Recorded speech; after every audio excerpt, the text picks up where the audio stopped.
Coach, you're coming off of a big win. What has happened?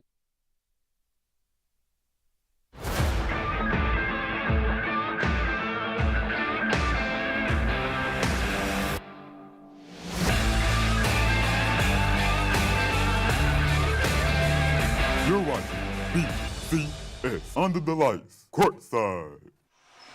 From Birmingham to the world, this is BCS Under the Lights. I'm Steve Brown, here with Ray Turner, Wenonah student Isaiah Jackson, and Jackson-Olin's Cordell Simmons.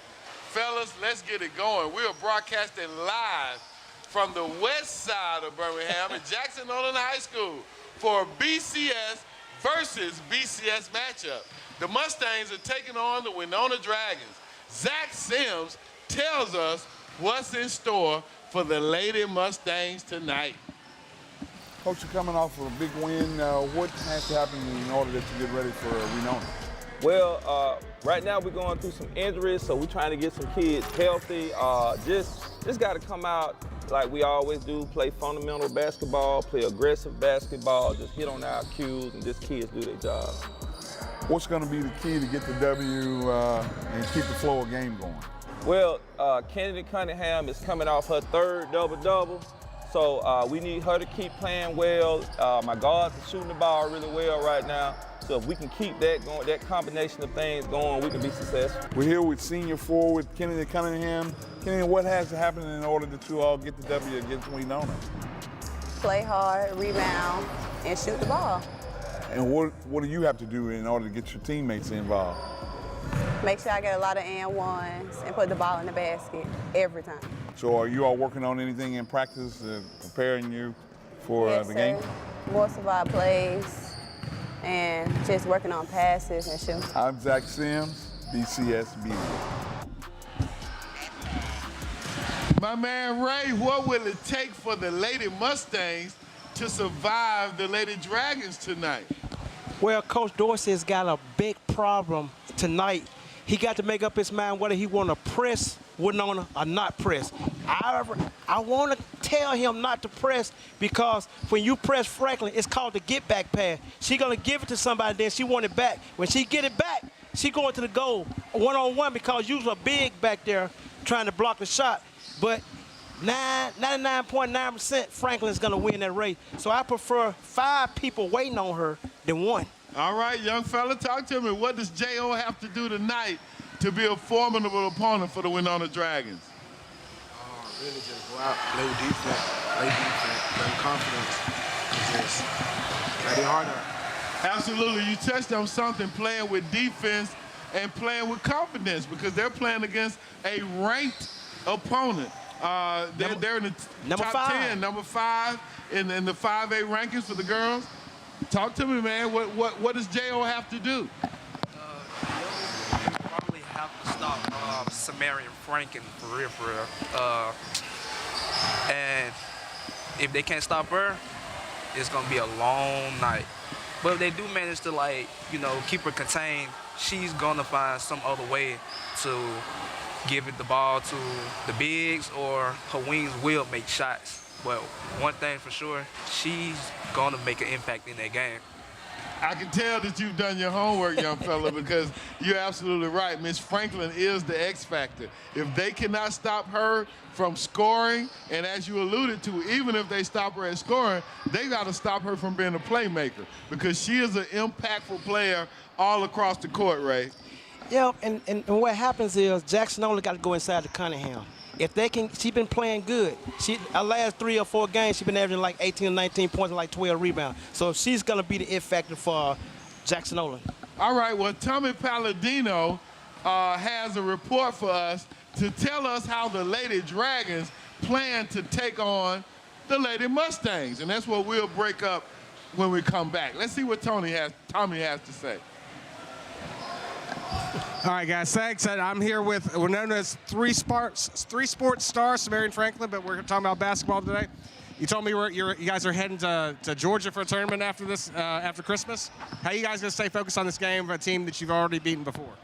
Well, we just come and take each game one by one. We're going to focus on the game. Then after Christmas, we'll head down the road to get some more dubs. Excellent, excellent. You're having a fantastic season so far. You're averaging over 20 points a game, close to averaging a triple-double per game, which is impressive. So tell me about your approach to the game. How do you prepare for every game and hone your talent to where you've got it? Well, it just all start with practice. Like, the energy in practice will come to the game. So we practice how we play, and we play how we practice. So I'm just excited. I just come in each game knowing what to do, knowing I'm the lead on the court, knowing what role I have to play to get my team the dub. And as we keep working as a team, we should be unstoppable for this whole season. All right. Good luck out there. Steve, we're talking about practice. Talking about practice. Back to you guys. Absolutely, Tommy. That's what my thoughts were. I'm writing my notes. And what she said was that you practice how you play, right? Yes, yes. And everybody get it confused with when you play with Winonah that she's the only person. But she's very unselfish. She know how to dish the ball. And tonight, she will have a 6'2" center, Parker. She can block. She can clog up the middle. And then you got Tinsley, number 5. She can see the 3 and beat the 3. And tonight, she told me before the game, she's ready. Cordell, what are your thoughts? Like I said from the beginning, just go out there, just play hard, and just love the game. Isaiah, you touched on the fact that Ms. Franklin can distribute the ball. What do you think about her comments? I believe in everything she just said. They practice how they play, you play how you practice, and they do exactly that, because I also watch them practice sometimes too. Deja, yes, like you said, she will beat the 3 and she will shoot the 3, but she can also drive to the middle too or dish it to Parker or Evans. Absolutely, they do have weapons because, you know, to be a successful team, it takes more than one player, Ray. Yeah, but I think many people come in and try to stop Franklin. That might be a bad mistake, too, because she got some people that can shoot the basketball, and they can turn the heat up on defense also. Okay, our main guy, Brett Oates, is off tonight, but he did leave us with his BCS Girls Top 5 Coaches poll.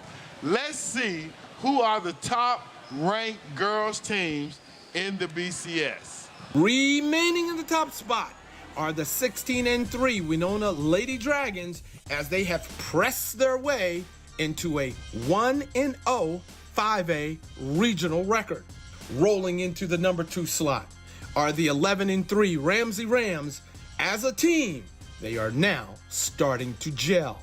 Taking the number 3 spot are the 6-5 Women of Jackson-Olin.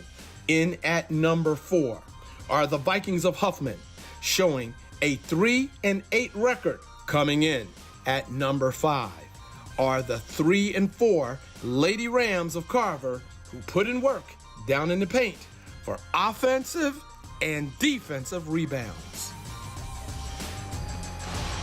Well, guys, I'm going to go to Kadarius first. What do you think about that 1 through 5 matchup or the rankings for the ladies? I feel like it was good. I feel like they went out there and played their best. They played their hard. And I feel like they keep playing as a team, keep playing with confidence, keep building each other up as a team. We can keep on going. The more games, get bigger games, and just keep playing competition. So like that. All right, Isaiah, what do you say? I really like the list. I seen it at the BCS tournament. Carver, they're all right. You got Huffman. What it was, a 4? That was 4? Yeah. I could see them a lot higher than 4. They're a pretty good girls team. Guards, bigs, and they play real physical too. So I put them at 3, honestly. Okay, Sugar Ray. I like it, but we run into the same problem me and you had last week. I just can't put Winonah over Ramsey when Ramsey won the tournament. Absolutely. I'm still going with Ramsey as number 1 and Winonah number 2. And I tell you again, there's a possibility that they can meet down the road, and that would be huge. Absolutely. I received a text earlier today from my guy, Coach Den Johnson from Ramsey, and it was an AL.com article about the rankings. Yeah. And in the state rankings, Ramsey is well above Wenonah in the state rankings. So I hate to beat our guy Brett up. He's not here tonight. But yeah, we made this case last week that Ramsey had defeated Wenonah in the city tournament.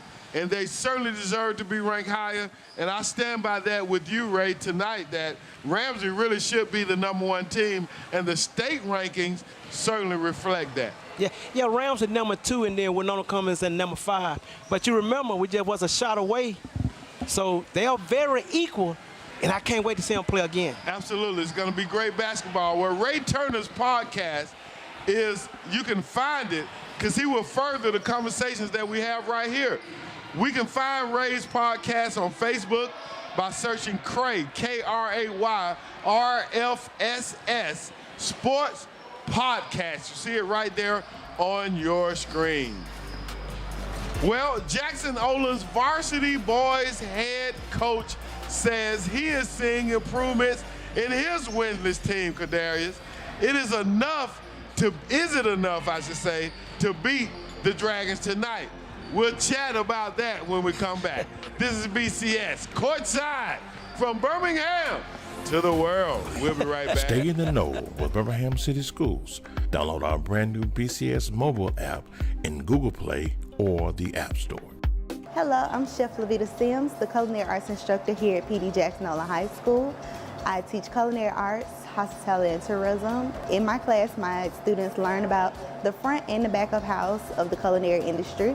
I also take them on field trips to get them industry exposure. I take them to competitions. They can also earn a credential in my class using ServeSafe or Skills for Success, which is a new platform we are using. You can contact me at lsims5@bhm.k12.al.us.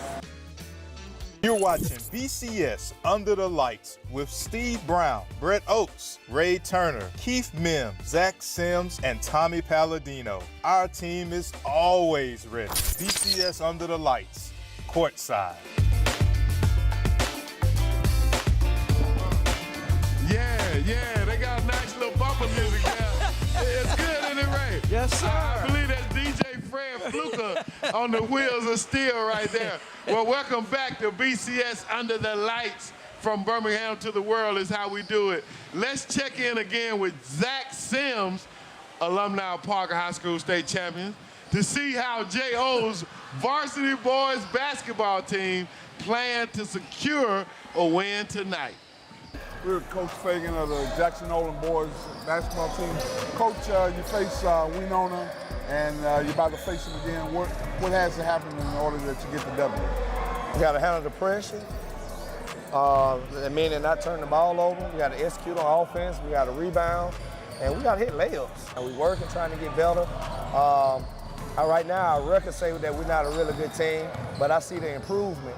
So we just working, man. We trying to get right. By the time area get here, it's an even slate, and we look to do some area. We're here with Rashad Dorsey of Jackson-Olin Mustangs. Rashad, what has to happen in order that you all get the W? We got to play together, get a rebound, pass each other the ball. I mean, periphery, just play together, periphery, right? Anything y'all been working on in practice in order to prepare?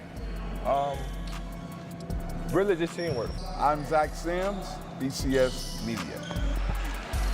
All right, here we go. I got to give a shout out to these outstanding cheerleaders behind us from Jackson-Olin. Yeah. Look at these ladies right here, man. They're getting it done. They're representing.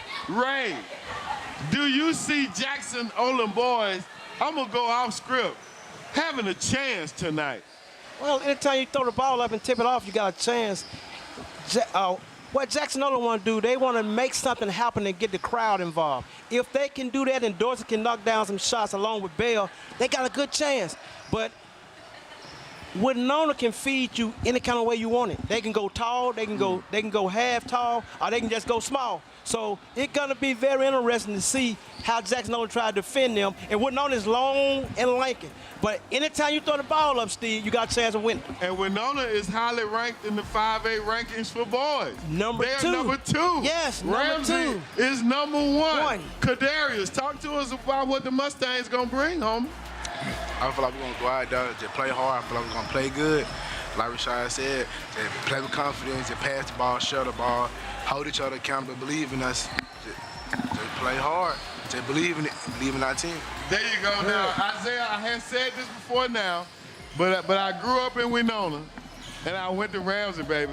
So represent the Dragons right here now and tell us how the Dragons gonna answer to what Brother Kadarius says about the Mustangs.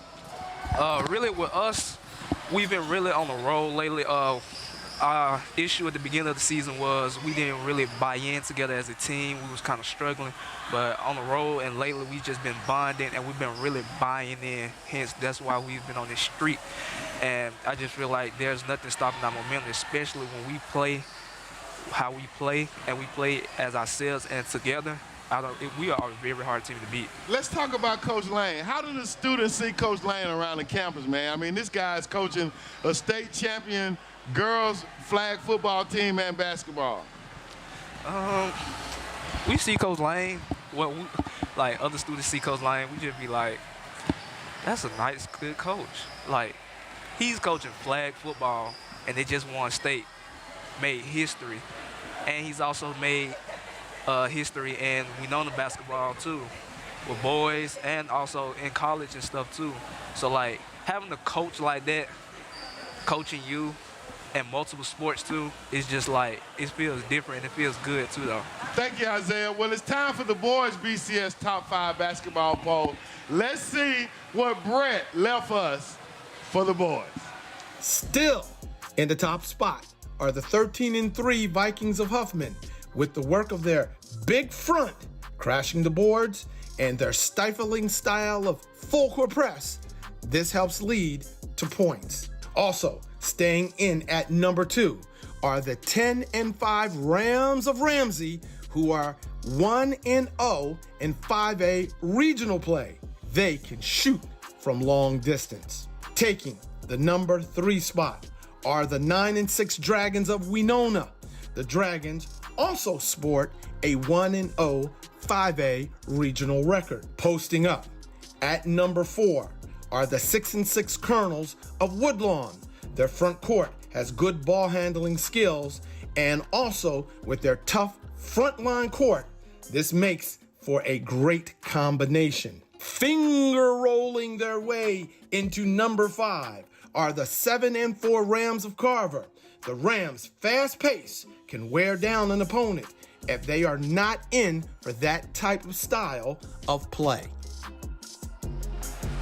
All right, Ray, let's just keep this between the old heads for time's sake. What do you think? I like it. I like, that's the best rankings we've had in a while, and I like it. Huffman is better than a lot of teams in the state. They are good, and they got ranked this today. So that lets you know that he probably got his best team in probably 3 years. And wow. Ramsey, they can shoot the ball. They can shoot the lights out. Absolutely. Well, I'm going to go get ready for the main show. The pre-show continues with BCS Media Fred Davenport after this break. I really enjoyed being here with the young guys. Keep up the good work. Take care of Sugar Ray, and we'll be right back. The Birmingham Promise is a program that provides students in the Birmingham City Schools with the resources and support they need to achieve their dreams.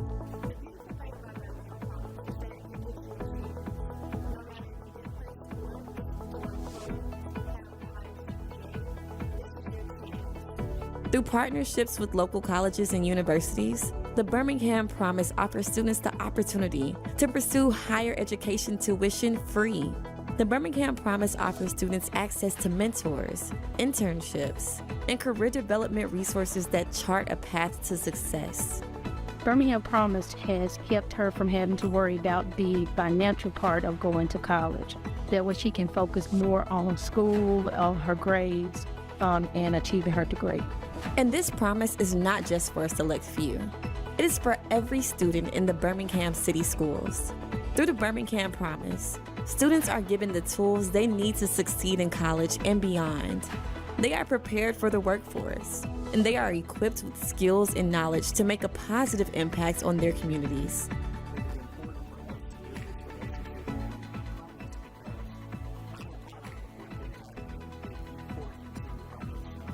Together, we can help every student in Birmingham City Schools achieve their dreams and reach their full potential.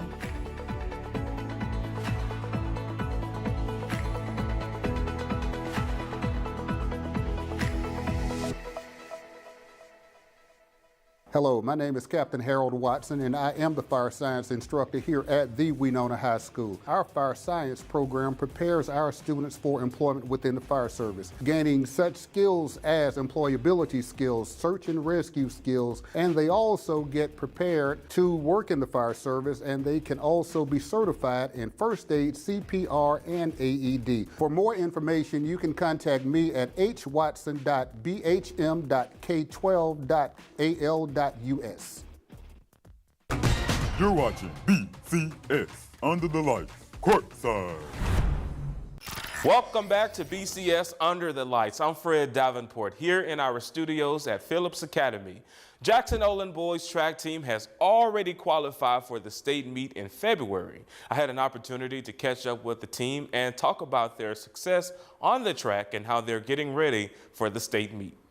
All right, Coach Josh Stillings here at Jackson-Olin High School. Good to see you again, Coach. Always good to see you. Yes, sir. So earlier you used the term scary fast. What makes this team scary fast? From the numbers that these boys dropping their practice in these meets.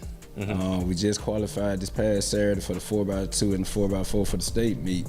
And we qualified with those teams. Now they're using our fastest guys. We still got guys, you know, healing, recovering from football. So this is gonna be scary fast. Yeah, and you know, from researching the team and your stats, you all have like you said earlier, you all have already qualified for a spot in the state meet. How unusual is that for this team here at Jackson-Olin?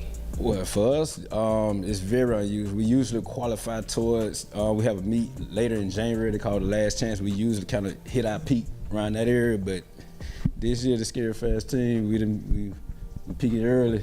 This guy down to my left here, he is ranked 9th in the state of Alabama. That's significant for Birmingham City Schools, Jackson-Olin. Talk about, first off, ranked number 9 in the state of Alabama, in 6A. Ranked number 9 in 6A? I was just running. I just ran my race, and just ran it to the end, didn't give up. Talk about, how early you got started so you could, build up your skills to be able to compete. Really, we had started after football season, so middle November, and we just started working, grinding, sharpening the iron at practice, day by day. Coach, just talk about practice. What are the practices like to compete? Well, our practice be different. I don't believe in the hard nose, run them today. We have fun at practice. I let them, we do full recovery, we hydrate, we have fun at practice. And if you practice having fun and you build your program like that, it'll transfer over to the meet. Okay. So to introduce the player to your right. Frederick Reese. We call him Ready Freddy. Ready Freddy. Because any event we could put him in, he's always ready. So we call him Ready Freddy. Ready Freddy, tell us, what gets you out on the track, and what keeps you motivated to compete? My guys, they fun to be around, and they work hard and stuff. How long have you been participating in track? I've been running since I was little, like 7 years old. What's your name? Jordan Morris. All right, Jordan. So tell me about yourself, and what is it about track that interests you? Personally, to me, it's just like being around the team and having people that you're having fun with and that you enjoy being around. And track is fun, like running is fun. And yeah. So like I said at the beginning, Coach used the phrase scary fast. Do you all think y'all are scary fast? And what makes you all scary fast? Just the way we move. I just know we run fast, we try, we do our best, and it turns out good. I think we scared fast because for our age, one, and then for the numbers that we dropping for our age. Because most of us in 12th grade.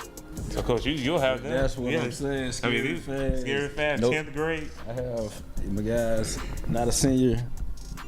All these are sophomores. Simeon Rice, he's a junior, multi-athlete kid, track, football, basketball, very versatile. Charles Banks, 10th grader. Tyreek Miller, 10th grader, junior, sophomore. Yeah, and Coach, even during my time outside of BCS, I would come and cover you. Yeah. You're still progressing here at Jackson-Olin. What's keeping you here at Jackson-Olin? I'm from here. I went here born and raised on the west side, so it's, to me, the give back to these kids, it means everything to me. To even have the opportunity to coach at your alma mater, but to have success with it, oh man, it's been wonderful. Yeah. And some, dealing with this year, my guys know, mom's been sick, so the track team this year has really been helping me more than I've been helping them. Mm-hmm. Taking care of my mom and sort of motivation, keeping your spirits high. Yes. Coach, there are younger children in this area, their parents and the kids are interested in, learning about your program. How can they get in contact with you? We practice Monday through Thursday. Feel free to come out any day. When you see the lights on, you're more than welcome to come out, meet me, bring your child. We also, our guys, we work with younger kids when they come. I have my guys working with them. And you can also, call Jackson-Olin, reach out to Coach Mo, that's the athletic director, Mr. Daniels, the principal. So yeah, you can find me. I would leave my number, but I don't need Birmingham calling me. Everyone in Birmingham will be calling you. All right, Coach, well, we appreciate you for taking the time to, let the public know about your team. Is there anything that we're missing? You feel free to make donations. Just donate to the Jackson-Olin track and field program. With all the success, that's still been our struggle, the funds, but we don't let the funds be our barrier. We've been pushing 4 years and we're gonna keep pushing. Oh, what's up, baby? That'll do it for the pre-show. BCS Under the Lights main show starts right now.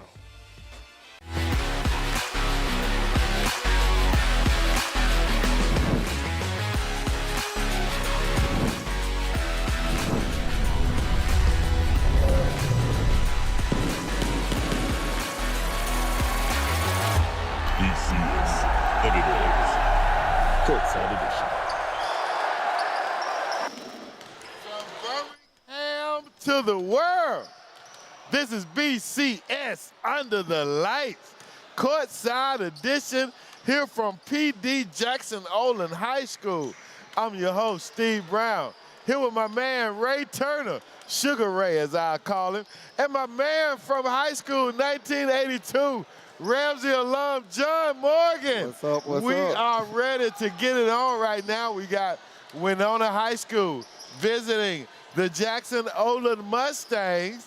And as we get ready to roll this thing over to the holiday break, y'all, we're going to roll it with some good BCS basketball. That's right. I'm excited about it. Absolutely. Ray Turner, we had a good pre-show. What do you expect to see tonight in this basketball game? We know that J.O. is trying. They are up-and-comer. Wenonah is an established program. What do we expect, Ray? Well, Jackson-Olin has a good coach in Coach Dorsey. But what I want to see tonight, I want to see is he going to pressure Franklin. And if I were him, I wouldn't press too long because she get most of her points in transition. And sometimes when you press a lot, Franklin get to 35 or 40. So you want to bag up because once she get the pass back out to the press, she's going to attack the goal. Now, the Lady Mustangs are coming into this game at 8-4 with the recent wins against Woodlawn and both Brookwood. But the Lady Dragons are 16-3. They are currently on top of their region at 2-0. And if I'm not mistaken, they're ranked, is it 5? They ranked number 5. Number 5 in the 5A state ranking. So you're talking about a formidable opponent, even though J.O. is performing up and beyond what would be expected of them, John. Well, this is a rivalry game. And regardless of what's expected, they're going to up their level of play tonight. You can count on that. Now, you're absolutely right. Now, while we're getting ready to play, let's look at our Scholar Athletes of the Week. If the guys in the truck are ready, we can show you some of these Scholar Athletes of the Week, and they are representing the Lady Mustangs. Let's see if we have that before the gym announcer begins to introduce the starting lineup. Okay, well, we'll just talk about those Scholar Athletes as they come up. We've got number 2, Shantanique Coleman, has a 4.02 GPA, guys. I thought 4.0 was the cap. Wow, She got a 4.02. I was scrapping to try to get in the threes. Kennedy Cunningham. Now, not only do we want to watch her as a scholar, but we don't watch her as an athlete. That's right. Kennedy is a great low post player. She's developed her game, and we're going to get a chance to see a premier low post player, Ray, in the person of Kennedy Cunningham. Well, Parker got their work cut out. Parker got her work cut out for the big girl for Wenonah because Kennedy going to test her. Absolutely. And she got to watch before she get in foul trouble. All right, well, let's go to the gym announcer to hear the starting lineup. Number 12, Renee Cooper. Number 20, Zaria Evans. And number 33, Ariana Park. And now, at guard, number 1, Jamaria Little.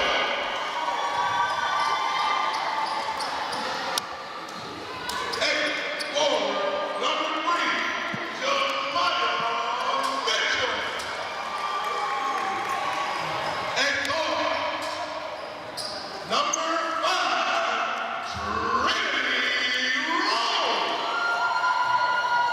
At guard, number 11, Anthony Wilson.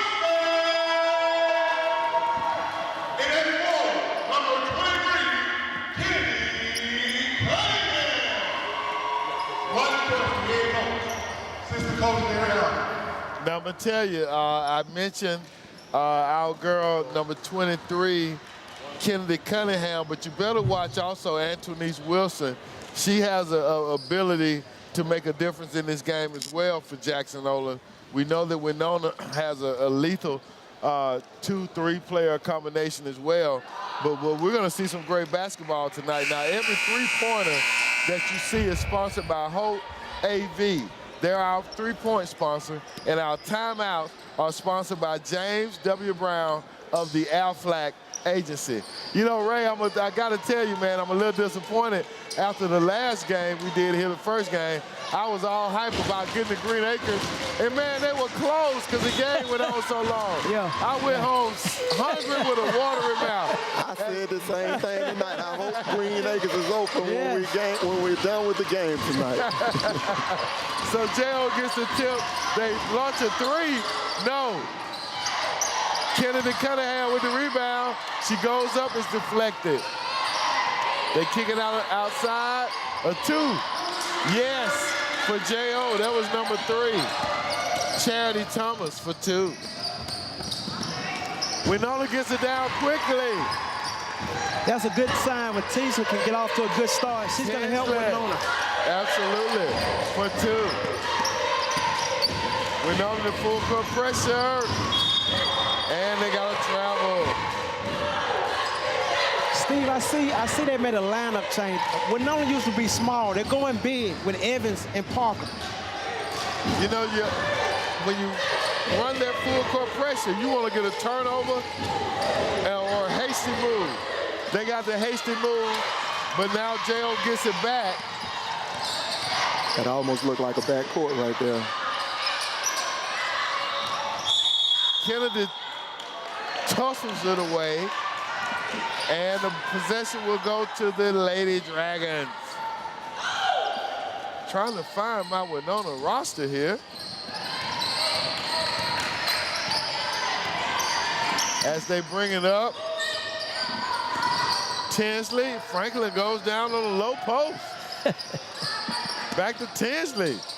She fakes, she blocked though by Wilson.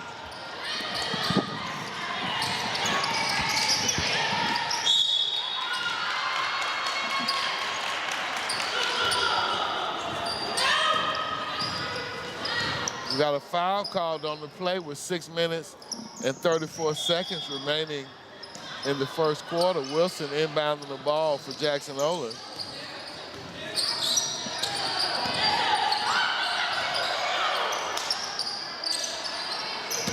Dump down the side, blocked though by a tandem of Dragons. Nice bounce pass. Beautiful bounce pass. But blocked by the Lady Mustangs.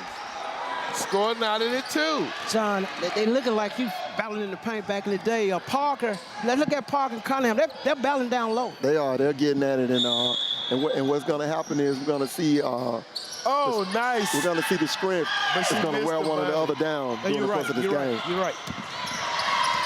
Nice design. Bunny missed by the Dragons. Score still knotted at 2. Traveling.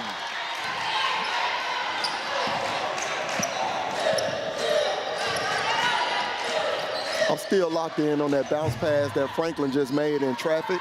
That was sweet. That was a big time pass.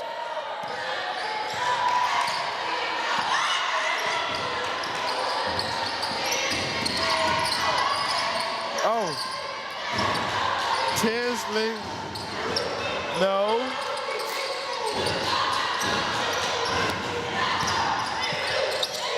Oh. Off pass picked up by Franklin. Nice pass. Tinsley. She didn't have a good angle to attack the rim. But that's why she's got to be efficient with her left hand as well. She tried to shoot it with the right. Right.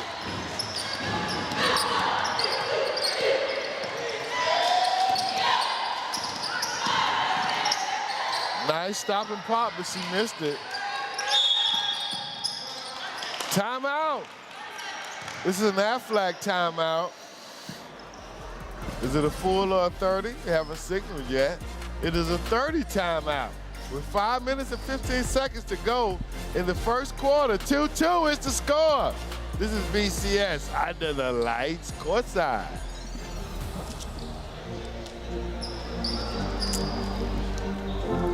Well, John, so far, Jackson-Olin is hanging in there with Wenonah.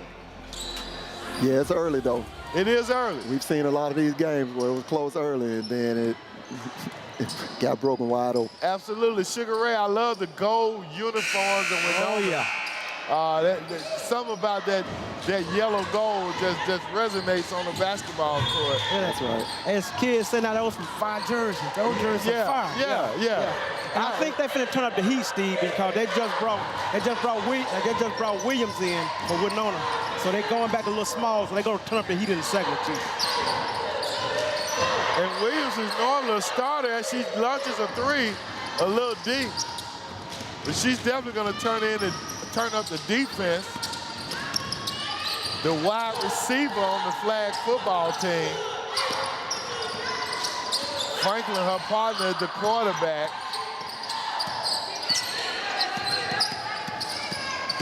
Oh, nice penetration. Yes. Beautiful tip drop. Ooh, she made it rain. Beautiful tip drop. Trinity Rose for 2. The junior is not afraid. Foul on the play. That would have been a tough angle for the conversion, but there was a foul.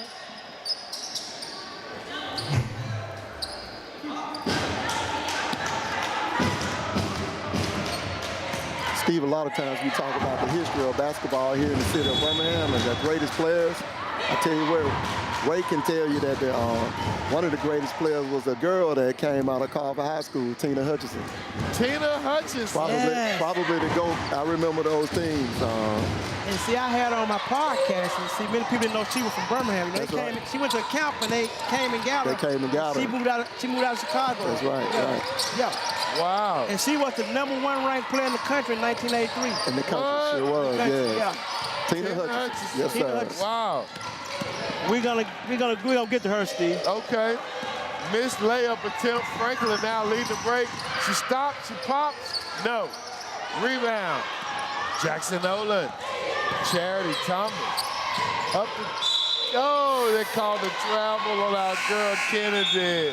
John, it frustrates me sometimes because our kids, they don't use the backboard anymore. That's right. They used to be our bank back in the day. That's right. The backboard is your friend. Yes.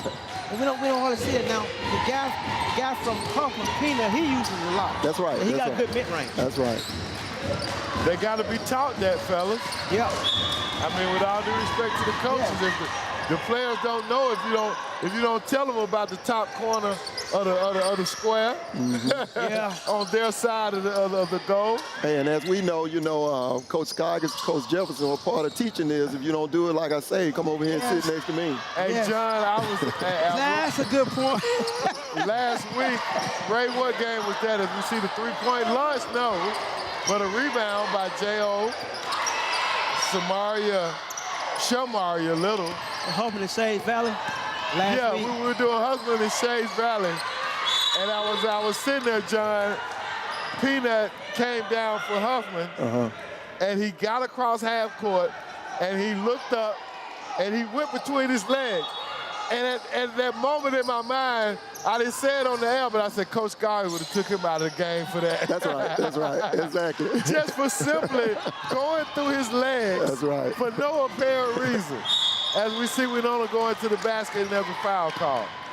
But back in the day, they were all about fundamentals. If you didn't have a reason to do it, don't do it. And well, it depends on who you was as a player. Okay. Players like Eric Richardson, Enos Watley, those guys had a little bit more freedom to freelance than everybody else. Well, I was thinking about Coach Scoggins. Nobody had the ability to freelance and say. That's right. Because I know he would sit Stanley Harris down. I was just going to say for doing that very thing. Stanley was the flashiest player that we had, and he was skilled too. He was so skilled. Yes, but oh my goodness! I remember he did. I mean, that's what made me think about it. He did that against Phillip and Enimo our junior year. That's right. At Ramsey. That's right. And Coach called a timeout and took the man out of the game because he went through his legs. And this was a 6'5" dude. That's right. That was a small forward. That's right. All right, we got a foul on the play. 4-3 is the score with 2 minutes and 44 seconds remaining in the first quarter. Jackson-Olin leading Wenonah. You see Michaela Williams. You see she's playing. You see where her eyes are. You see what she's looking at. Yeah. She's looking at her waist. Yeah. That's what you focus on, right? That's right. Somebody taught her that. Somebody taught it to her. That's right. Going back again, Coach Scoggins taught me that, and I never made this team. That's right. But he said you look at the guy's waist. You don't watch the ball. Yeah, you don't look at his eyes. You watch it because where his waist goes is where he's going to go. That's old school. And that's why we know that probably has the type of success that they have as a basketball program. And then both of the coaches, they coached up on the bell. Now, that's a big compliment. Really? Okay. That is. That's right. Both of them? Yeah, both of them. Okay. Kennedy Cunningham with the conversion for the free throw. And I remember a guy, I came to watch Ramsey play Carver one night, and I was a young guy. I saw a guy by the name of Anthony Hicks. Anthony Hicks. Oh, yeah. At Xavier University, Hall of Famer at Xavier University. And he was the leading scorer for a long time. That's right. They broke it with a 3-ball. Yeah. That's right. Yeah. That's right. Yeah. 6-3 is the score. 2:22 in our Christmas special before we say goodbye to 2024. Can Jackson-Olin get a prayer so they get the Man, Santa Claus is on their side right now. Franklin says, no, she misses, and it's off their hands. And the Elves are in the favor of the Mustangs. I like this point guard, Ray. Oh, yeah. She's not afraid. That's right. Knowing who she's playing against. And she knows who to get a ball to. Does that make a big difference? Oh, bad pass, but they deflected. They're doubling up on Kennedy Cunningham in there. They front and backing her.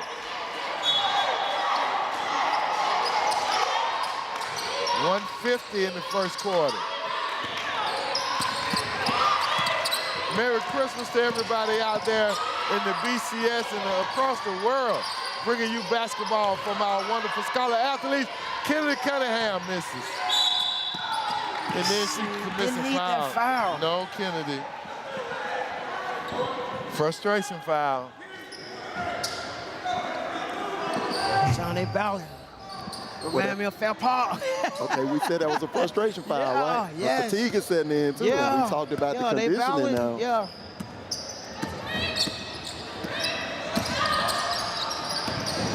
One thing I like about Franklin, she lets the game come to her. That's right. Exactly. Nice low post. 33 on the putback. She gets the foul. That's Ariana Parker. She'll go to the line for 2.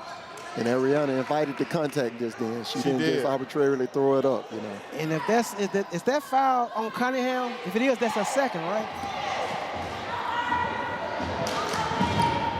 A second foul. She misses the first.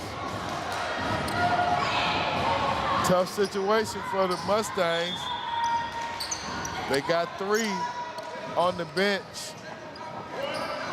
Her free throw looked good. She'll make a mental adjustment. I think she's gonna make this free throw. Got good arch, got good spin on it. 6-4. Now Wenonah just in there, number 15, Jalen Jackson. Now she can shoot the basketball. She's a shooter. Okay. And they've turned up their full court pressure, guys.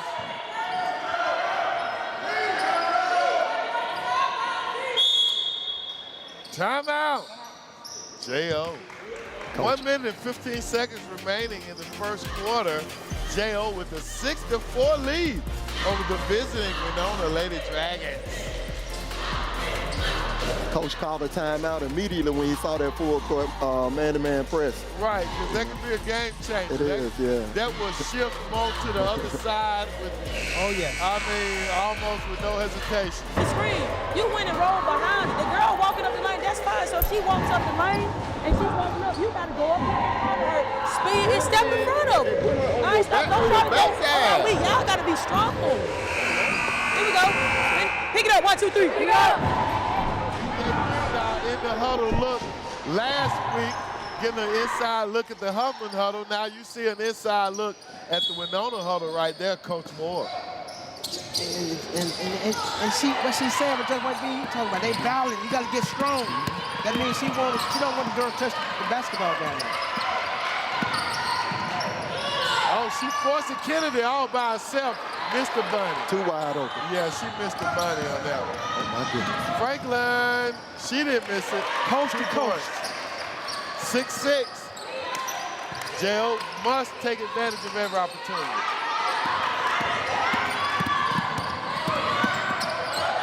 Now, you called to turn up in the Wenonah defense. Yeah, they're turning it up. Franklin with the steal. Yes, gets it over to Tinsley. No look back to Franklin. Now Tinsley in the lane. She throws it up, no. Rebound, Mustang. Breakaway, wide open. She stopped, she pops, no. Gets it on rebound. Now a 3, no, she thought about it. Over to Wilson to launch it. Wilson will launch it, no. Wilson couldn't control it. Wenonah will get the possession. Wilson is a good player, guys. She got loose last week, and she has a good shot. Okay. Well, she can knock it down. She can really shoot the basketball. 5 seconds, Franklin. Being smart, letting it roll. 3, 2, 1, Franklin for 3.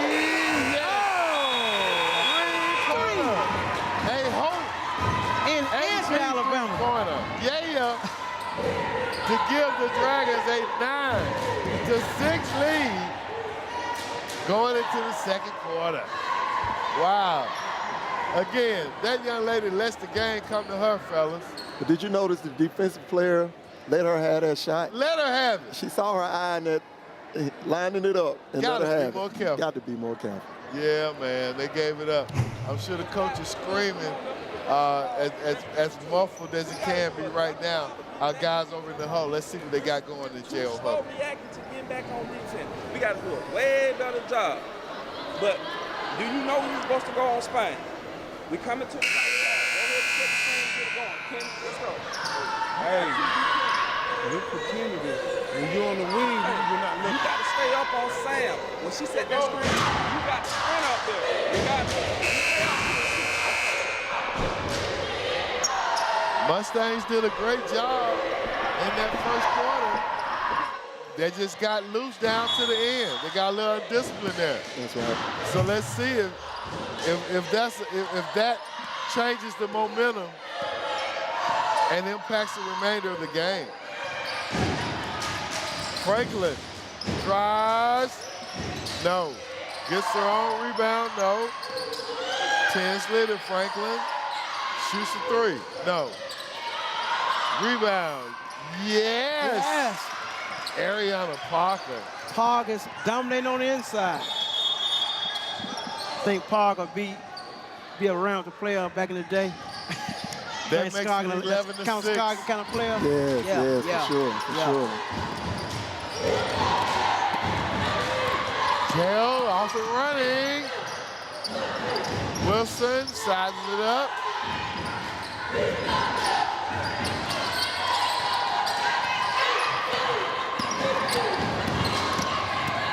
Stop and pop off the glass for 2. Wow. The pick, Cunningham said a nice pick. That's Free right. up. Old school basketball, the pick. Hey, our Parker was Mia Porter. Yeah. Right, Steve? That's right. Franklin misses Wilson with the rebound.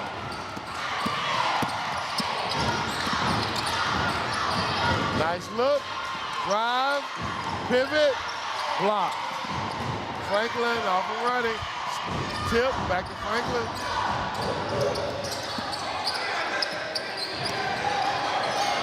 Oh, my goodness. Nice Good look. pass. Beautiful. Wow. Tinsley for 2. I still wanted to use that backboard. Yeah. Deja Tinsley. Yes. Beautiful pass. Yes.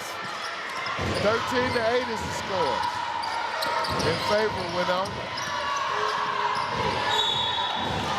Dale will retain possession. Substitutions for the Dragons.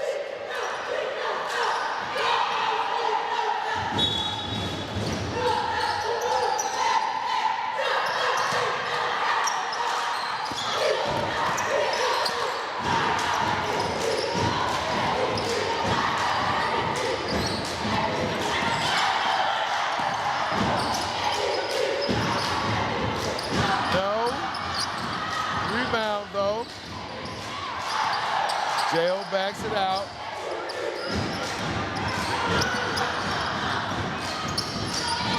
Good defense by the Dragons right here.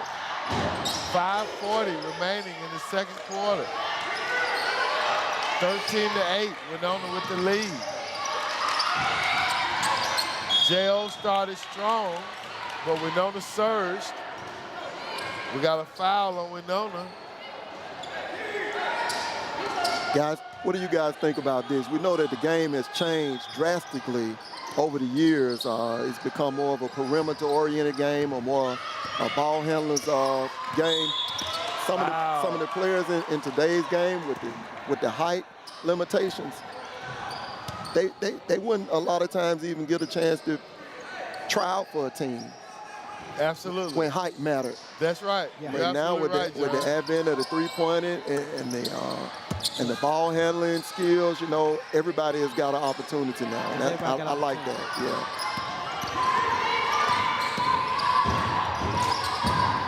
Stolen by Franklin. Stops. Oh, she misses it all. J.O. Good pass. Step back three. Off the glass. Bank My three. goodness. She went to the bank. The bank is over. AV three-pointer to get the Mustangs within 2. You guys mentioned it earlier, the fundamentals, using the glass. That's right. J.O. No, nice move with the basketball. She gets it up court. But she backs it out. Good decision, I think. 4:35. Oh, easy pick right there.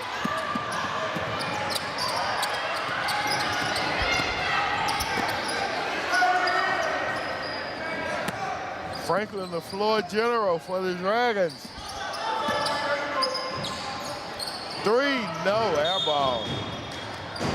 We got a foul. And that saved them. I believe that was. No, that was. It didn't save them. It was worse. It was on Wenonah. Number 10.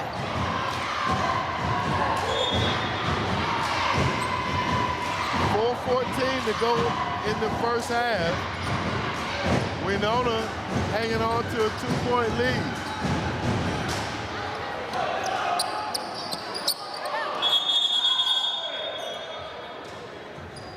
Substitutions coming in for the Dragons.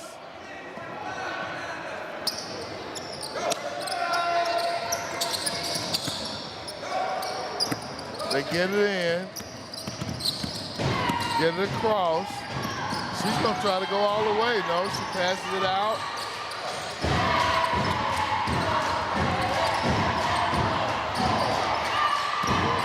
Kennedy Cunningham cuts it and put it off the glass. In the glass, and the kiss. So these have been an and one, guys. Kennedy Cunningham.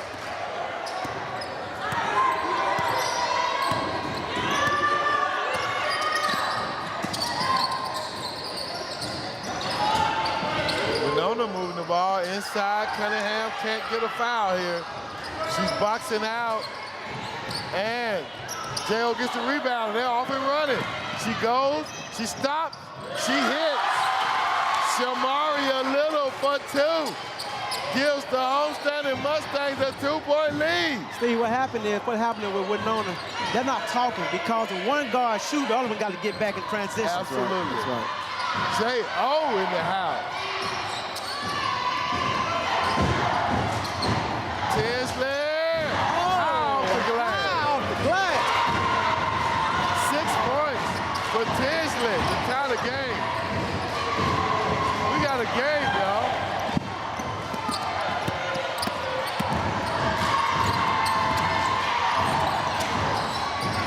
I think Coach Moore has identified that that offside guard is not getting back. No. Yeah. And Little is releasing every time.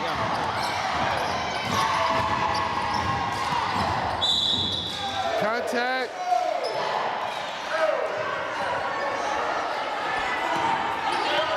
It's just me or does Coach Moore look like DMX? Yeah. DMX Jr. 15 to 15 with 2:31 before halftime. Tinsley, 2-point kiss. Easy. 8 points. You got some people using the glass leading tonight. scorer for the Dragons.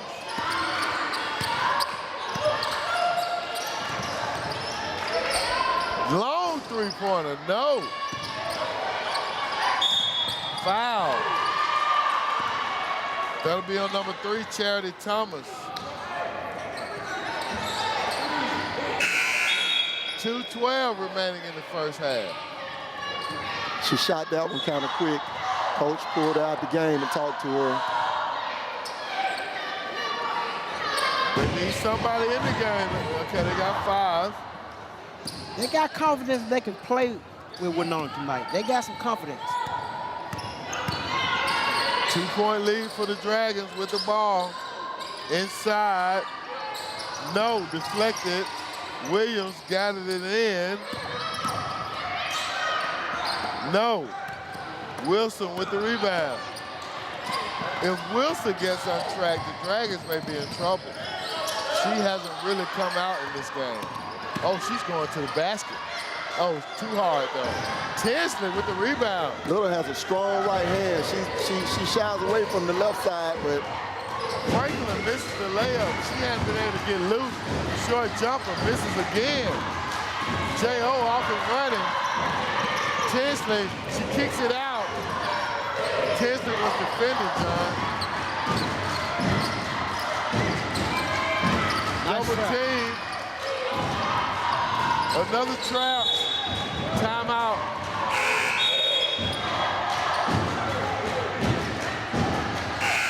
Well, wasn't a timeout.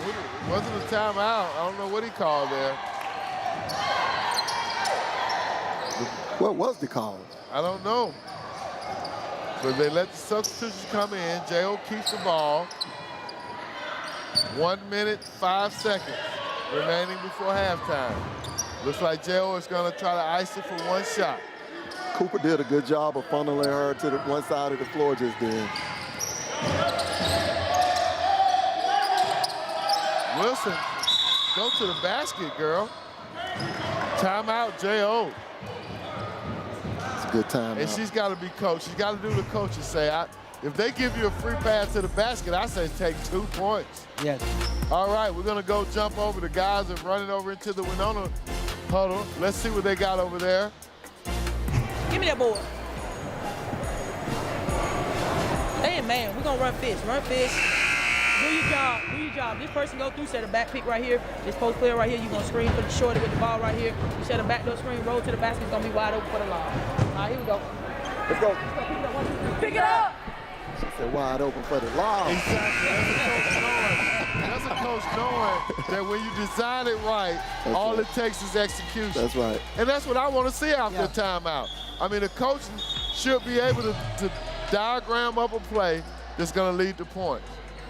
And it just burns me up to see points left on the table, especially when it's inbounded under your goal.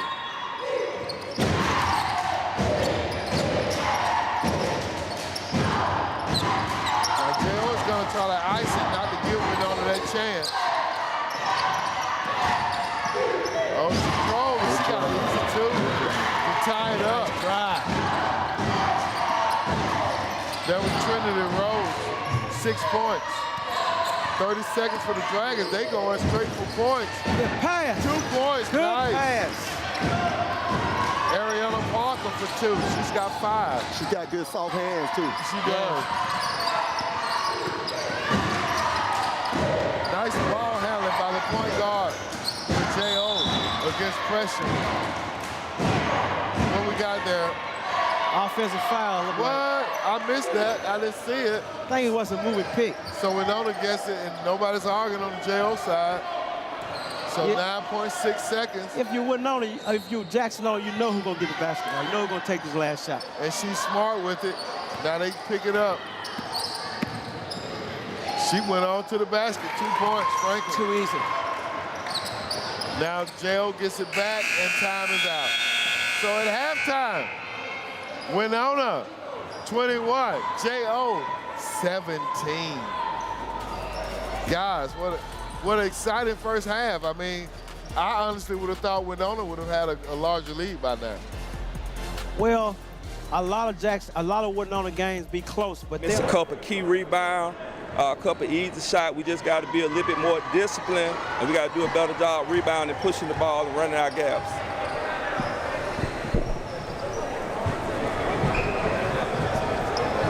But you heard Coach from J.O. giving his opinion on what needs to happen in the second half. As you look at your monitor, you see the Jackson-Olin Mustang cheerleaders. So we'll toss it down to Tommy at this time. All right, Coach, hey, it's a tight game at halftime, probably a little closer than you expected. What you gonna do at half to adjust for this?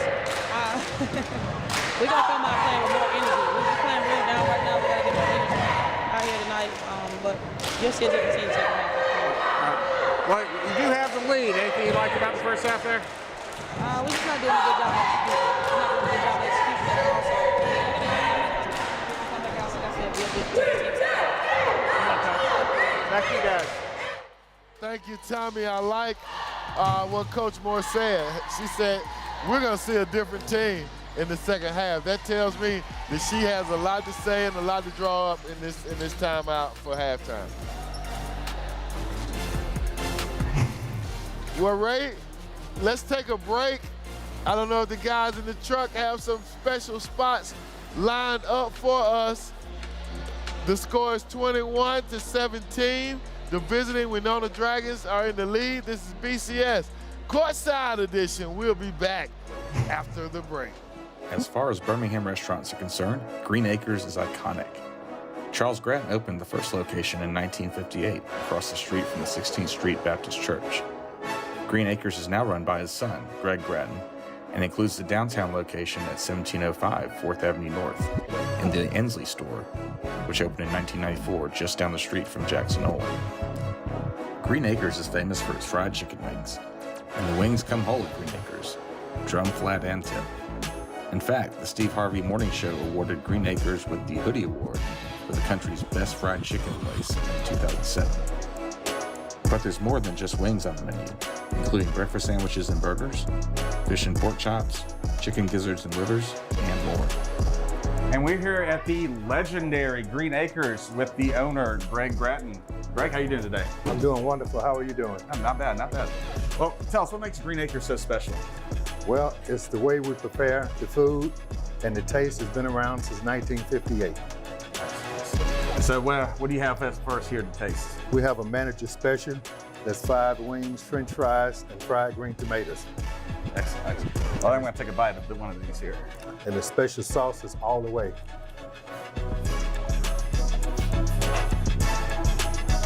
That's fresh. Well, if you don't know, now you know. Green Acres is the place to be.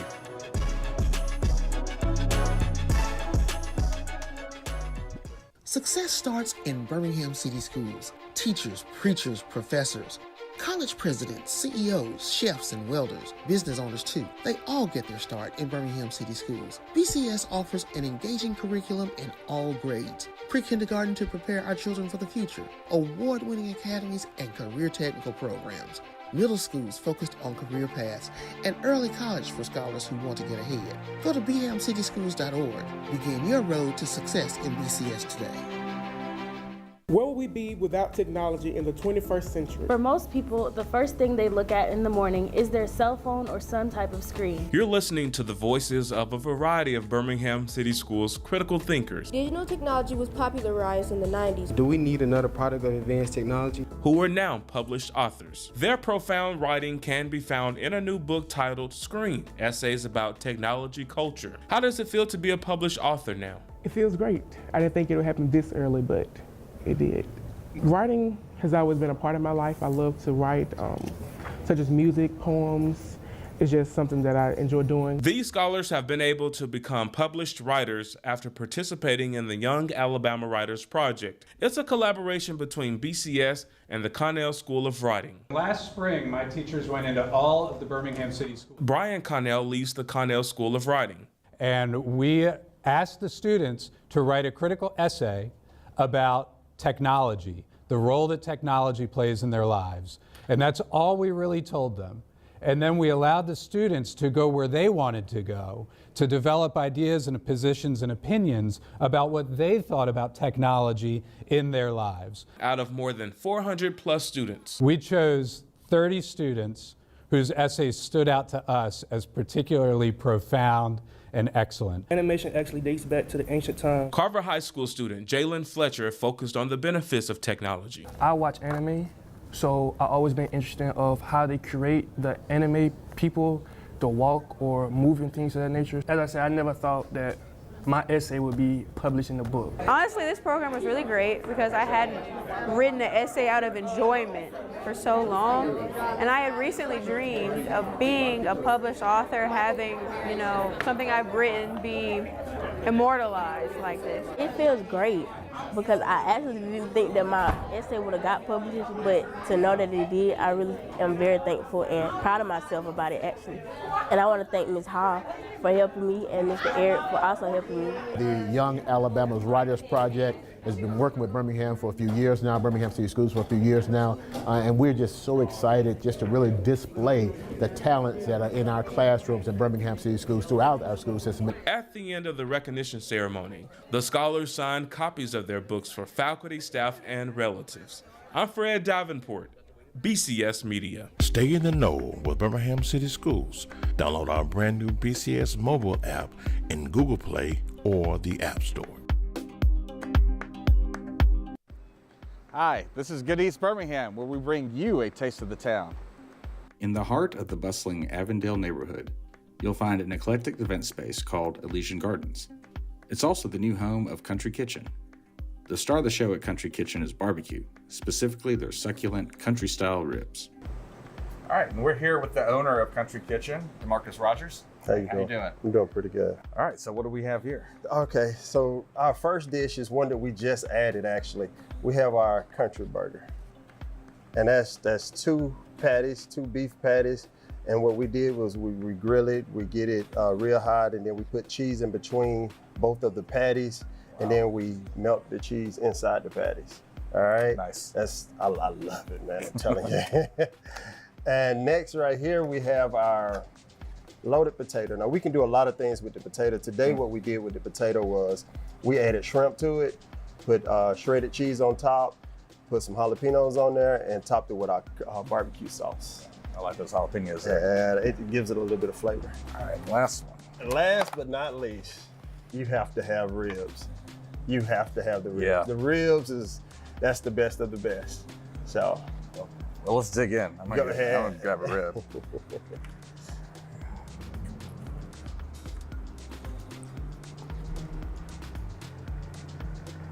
Oh, yeah, that's finger looking good right there. You're watching BCS Under the Lights with Steve Brown, Brett Oates, Ray Turner, Keith Mims, Zach Sims, and Tommy Palladino. Our team is always ready. BCS Under the Lights, courtside.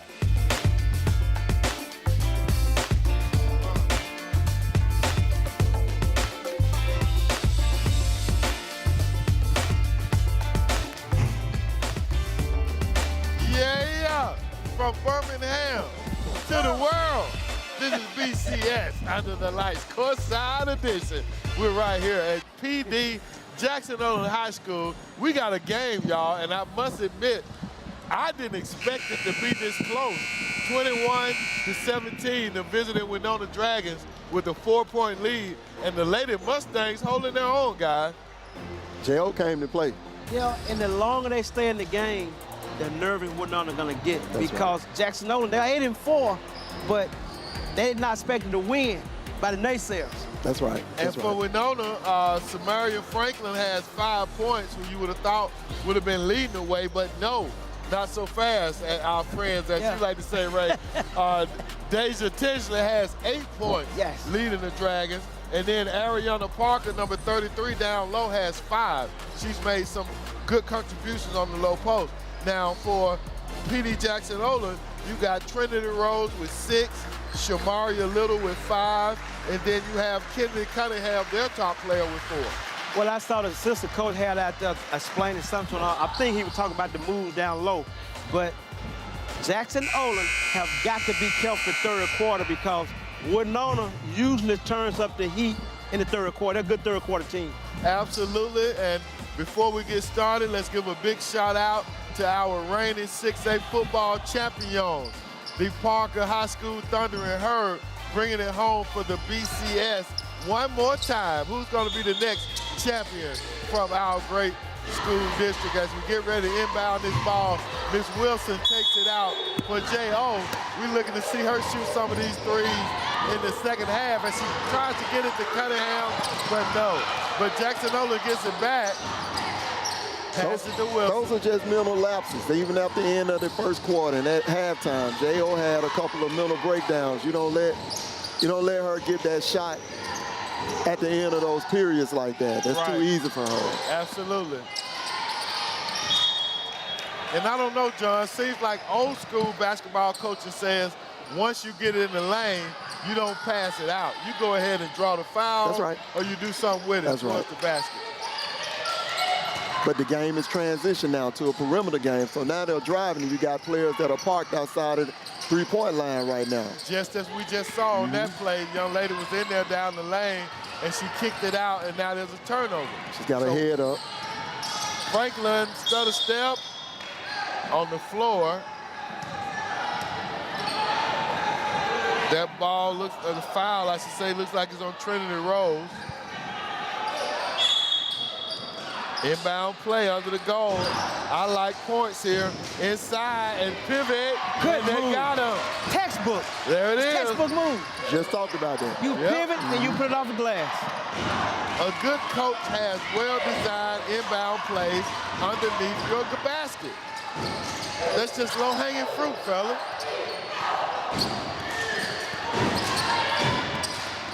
J.O., nice burst, but it was blocked.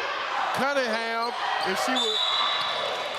The teammates got to help her out right there. Everybody was standing around looking when she got tied up with the ball. I think Parker may be getting in Cunningham's head a little bit, just a little. Okay. Cunningham said she worked on her game in the summertime, didn't she, Steve? She got to come outside and shoot a jump. Well, Parker is a formidable task, a formidable opponent. Cunningham steps out. She tried to save it. Well, actually, they're saying I guess it was out before she touched it. So, J.O., no, Wenonah will get it. I'm sorry. Franklin to Tinsley. No, blocked by Wilson. but she couldn't save it. Tinsley's parents came in, guys, at halftime. I don't know if you know it, saw them walk by the table and they spoke to me.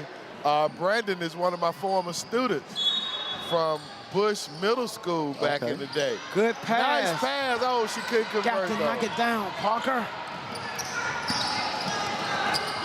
Stolen by Tinsley, right on cue. She gets it to Williams, back to Tinsley. Oh, she thought Williams was gonna go to the basket. And we got a foul with 6 minutes and 18 seconds in the third. Wenonah 23, JO 17. So Marion Franklin is an elite passer. She really is. She's an elite passer. She interjects her scoring when she wants to.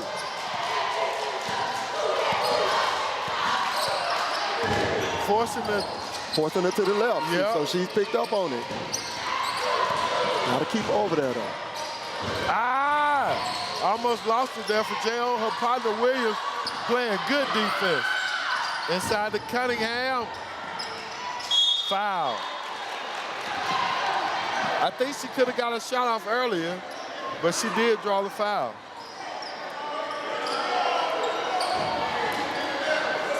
J.O. need these.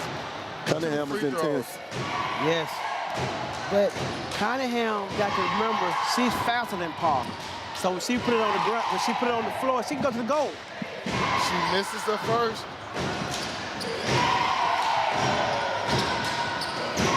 BCS strong. Success stars right here.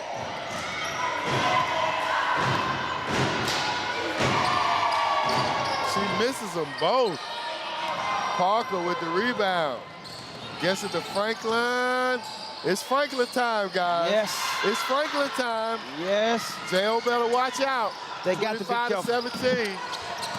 I mean, she told us, oh my goodness. I thought that was true. Parker to Franklin.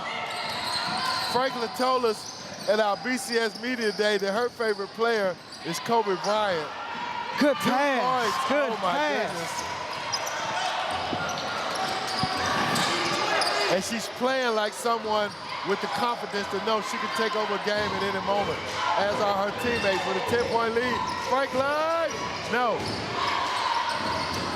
J.O. needs to respond. Franklin with a steal.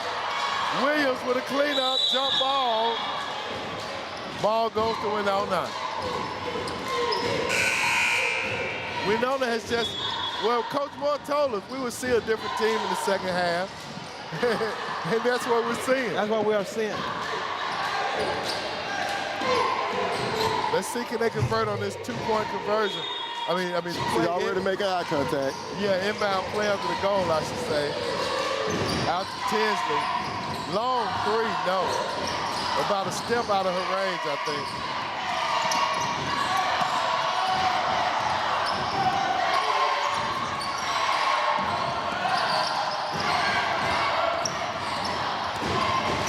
J.O. to Cunningham, stolen.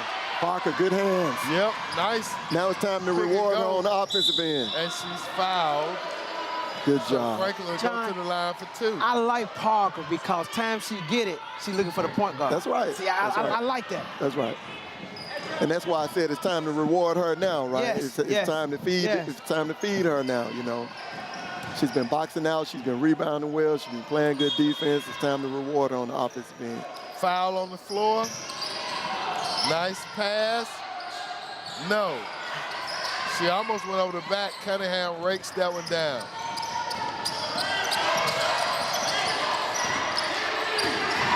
Three-pointer. No. Cunningham with the follow-up. No. Parker snatching them down, boys. She has about 5 rebounds. Franklin. Oh! I told you guys. Jackson-Olin need a TO.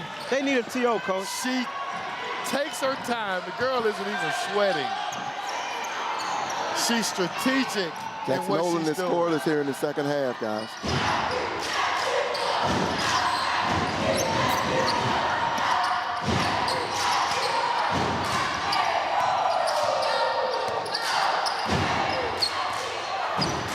with the greatest of ease.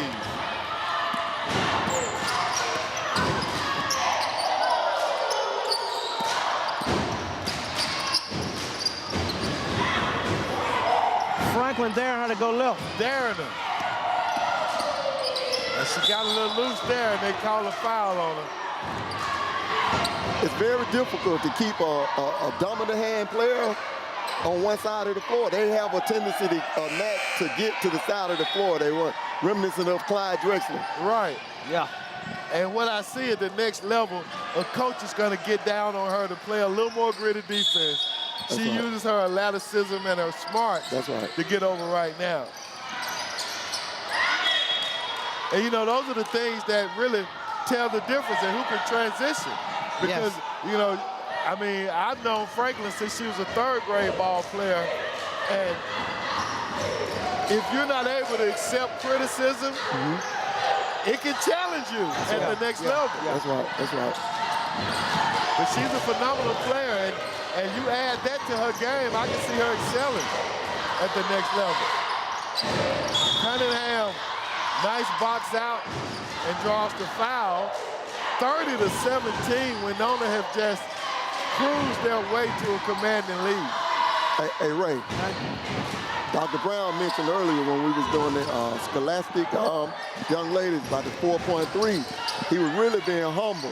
He was quite the academician himself, and you heard him just throw a word on us, right? Oh, yeah. I have no idea what that word means. He gets me like that. We're gonna look that up the next time. He made me go home and get a dictionary. Right? That's right. I don't Google, I go get a dictionary. What is that? Laticism. What was it? Yeah. Miss O and a tie up. Good hustle. And it goes to Wenonah with 2 minutes and 44 seconds. I like the battle of the bigs. I'm liking it. That's right. That's right. Wenonah has just by 1,000 cuts, death by 1,000 cuts, taking this lead, man. Jay Oates hung in there very nicely. Franklin fakes the three, passes to the corner. Oh, it rims out. Rimmed out, had a lot of spin on it. It did. Cunningham gets it, and you got a foul on Shyla Jones. Well, Coach Moore prophesied at halftime it was going to be a different ball game in the second half. And we were not disappointed.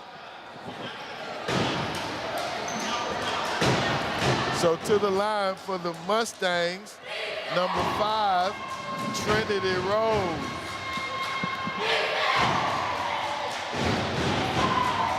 And she misses the first one. I teach my guys as many times as that ball bounces, I want you to leave your hand in the cookie jar. Wow. I want you to leave your hand in the cookie jar. Yeah, reach over in there, man. That's right. She misses them both. Great rebound. That's a good rebound. So you can tell how Franklin's energy level just went up. Good pass. And look how the team responds. See, a dog coach will have her playing like that the entire game. Not that Coach Moore isn't a dog, I'm just saying. Yes. You know? She really cruised the first half. Now we're seeing the completeness of her skill.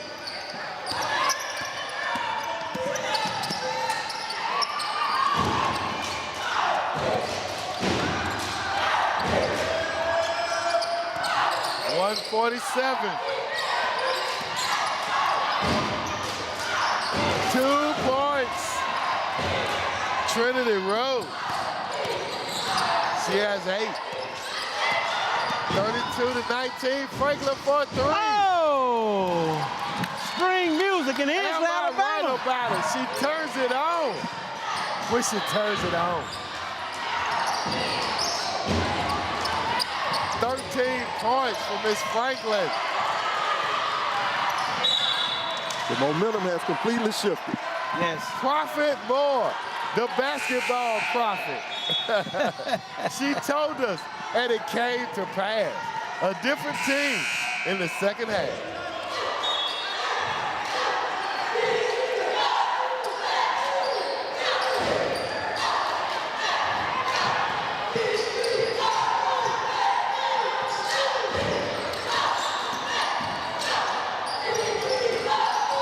Oh, Franklin. She took some contact. Now they call a foul. 59 seconds, 59.9 in the third. From P.D. Jackson-Olin High School in the beautiful gymnasium in this beautiful school. John, you played in old gyms, you and Ray did. That's right.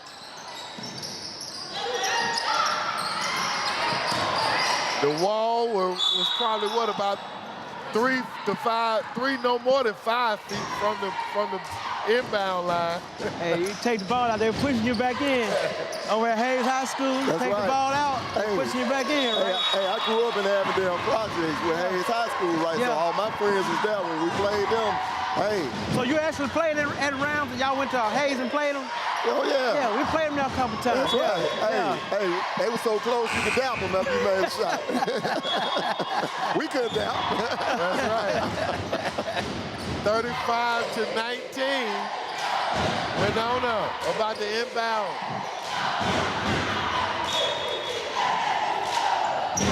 The Dragon cheerleaders in the background. Franklin inside the Parker on 2. They blocked it. A lot of contact. Yeah. It would be difficult for those players to block her shot without contact. I think the official might have missed that one. Oh, my goodness. Somebody got to come back and help her. 48.6 seconds. And a 5-second violation.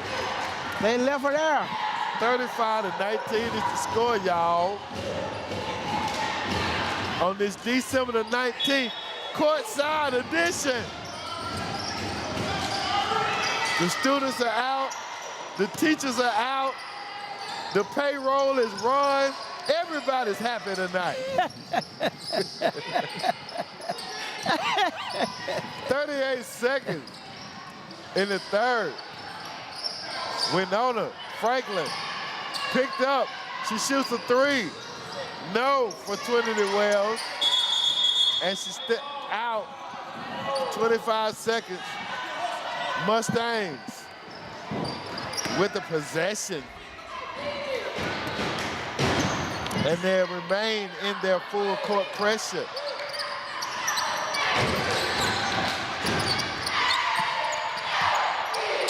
Wilson, who hasn't scored, is fouled. Wilson hasn't got off her track, John. She's a good scorer. But not tonight. She goes to the line for 2.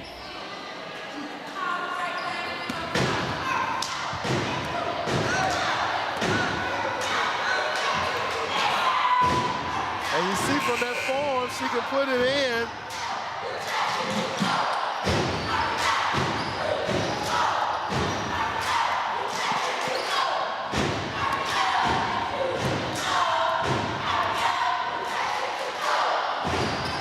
And she misses the second. Got her own rebound.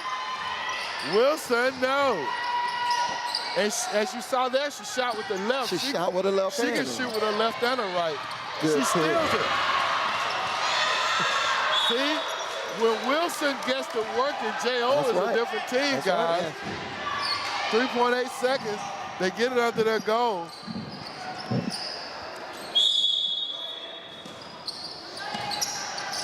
Oh, she throws it up, almost hits. And that is the third quarter with the score of 35 to 20 as we head into the fourth quarter here from P.D. Jackson-Olin High School. In the first game of our doubleheader, the young men are coming up next. All right, we'll go to break. We'll be right back. Hello, I'm Chef Lavita Sims, the culinary arts instructor here at P.D. Jackson-Olin High School. I teach culinary arts, hospitality and tourism. In my class, my students learn about the front and the back of house of the culinary industry. I also take them on field trips to get them industry exposure. I take them to competitions. They can also earn a credential in my class using ServeSafe or Skills for Success, which is a new platform we are using. You can contact me at lsims5@bhm.k12.al.us. Scholar Athletes of the Week. All right, ladies and gentlemen, we're back for the fourth quarter here at PD Jackson-Olin High School as Ms. Wilson prepares to take it out for the Mustangs. And we welcome all of our viewers statewide on WOTM. Welcome to the Jackson-Olin Wenonah Dragons girls basketball game as we see a turnover here. And the Dragons will take over. You're watching BCS Courtside. 7 minutes and 50 seconds remaining in this game. Wenonah with a commanding 15-point lead. The state-ranked Wenonah Lady Dragons, Ray Turner. Ranked number 5 in 5A. Rebound by J.O. You see Williams there with good defense. Man, she's in her jersey. Oh my goodness, but Trinity Rose converts the 2. She has 10 points tonight, leading the Mustangs. Franklin being guarded by the taller, longer Wilson, but Franklin is undaunted. She misses the layup, and Wilson snatches it away. They're trapping her, though. Jump ball goes to Wenonah. Well, it's a good point guard when you need him, John. I think that's a good adjustment that Jackson-Olin made. Yes. By putting her on her, because even though she beat her, her length did bother her because she was concerned about her coming from behind just then. 7:05 remaining in this game. J.O., who played a great first quarter. And we see Franklin with another Hope AV three-pointer. String music in Ansley of Birmingham. 16 points for Miss Franklin. She went to sleep on defense right there. Yes. And that's 16 points in the second half for Miss Franklin. Oh, blocked by Parker. Oh, blocked. She didn't go for the dipsy-do. See, when you got Parker in the middle, you can gamble sometimes because she's going to be there because she's coming from the weak side. That's right. Parker, number 33, Ariana Parker, as we have a James Brown timeout and a flat timeout. 6:38 remaining in the game. Wenonah leading 38-22. You're getting a look at the James. Ball. Get the ball and spot up. And I just don't want to rush everything. We're going to come back one possession at a time. I want you to push the ball, but I don't want you to be unorganized. You know what I'm saying? That's not a good matchup for you to drive in on somebody about 6 foot tall. You know what I'm saying? We could give it to her. She can drive out. She's much quicker. And if they stop you in the gap, she can kick it to you. See what I'm saying? Run 5. Run 5. Let's get it to the free throw line. First, let's get a stop. Let me get a solid defensive stop. Let's go. Let's go. Dorsey doing some teaching over there, fellas. We're doing some teaching. And just being practical. Telling your guards, hey, your size is a disadvantage. So don't go in there with the Giants thinking it's going to be easy. Dish it, penetrate and dish. I like it, Coach Dorsey. Oh, yeah. And that was a good timeout for Jackson-Olin. Down by 16. John, you can't score 5 points and beat a big opponent. You got to score more than that coming out the half. Ooh, nice no-look pass to Parker. Oh, what a pass. As John said earlier, with the soft hands, she caught it and put it off the glass. 40-22.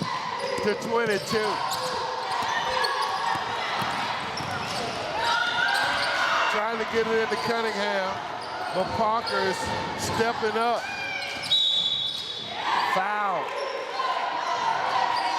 O'Quidea Cooper. Franklin is gifted. You don't coach that that type of talent right there. You know, No, playing a lot of sandlot. Yes. A lot of running up and down the court. And she's been playing that way, like I said, since elementary school. Very intelligent ball player and experienced point guard. Nice tough shot defended by Wenonah, no good. Franklin takes her time. She threw that one away. Parker wasn't expecting that one. Franklin's trying to make eye contact.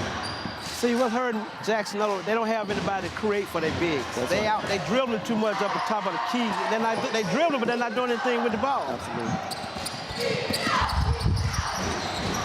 Jackson-Olin brings it up. Still forcing the young lady left. Clearly the scouting report. I knew she was going to get that. Yeah. Wow, you saw it. Yeah, she picked it. Nice pass. Nice pass second again. Oh, yes. Ariana Parker with her 8th point. Wow. Nice team effort by the Dragons.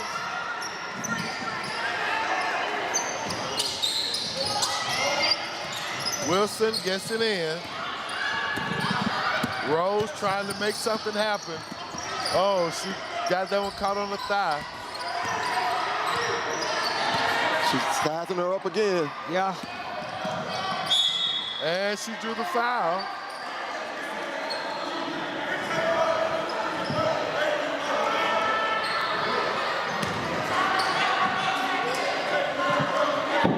Rose to get, I believe they're in the 1-and-1.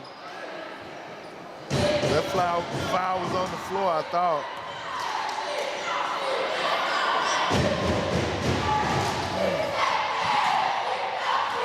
She misses the first. No, she'll get to it.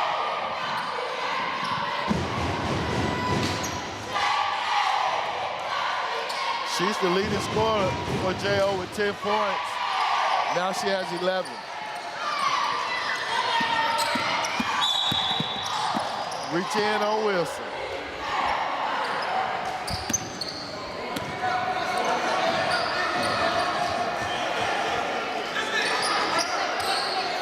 Antoinese hadn't been able to get her scoring going tonight.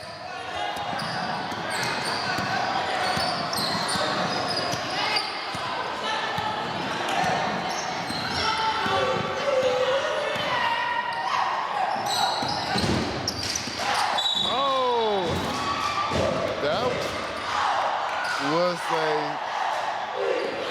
foul on J.O.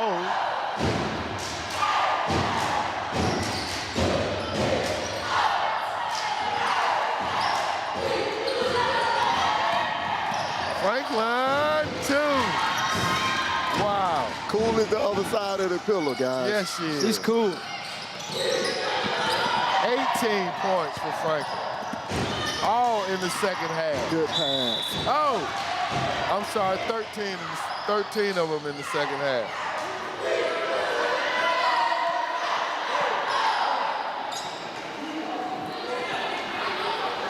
Kennedy Cunningham to the line.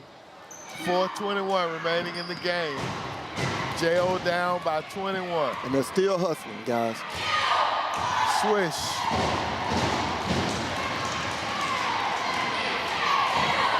Five points for Cunningham.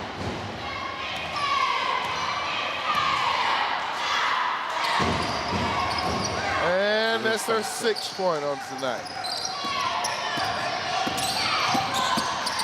Franklin dribbles around, good vision. And they call a foul.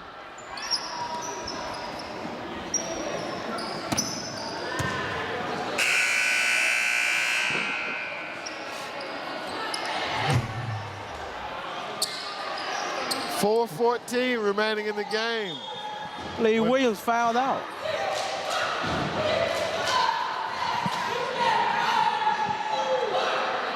Now did she?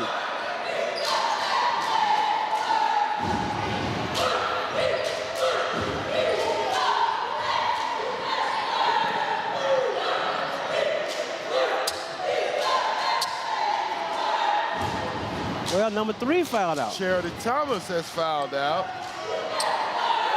And Wilson comes back in the game. Great job by the officials keeping us straight over here. Parker with the rebound. Nice pass by Parker. Oh, what a pass by Parker. Oh, my goodness. To big making Trinity pass. Willis for 2. Trinity Wills. Wow, did you see that pass by Parker, guys? Great interior passing.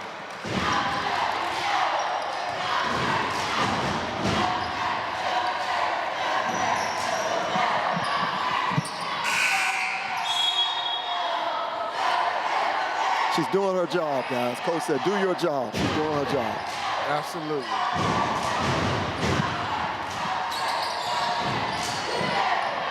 John, you a scout. Are you looking at Parker? She's a junior. You're looking at her. You're giving her a good look. Franklin. I'm giving her a very good look. She's fundamentally sound. Yes. She's got a big frame. She runs the court well. That's 20 points now for Franklin, guys.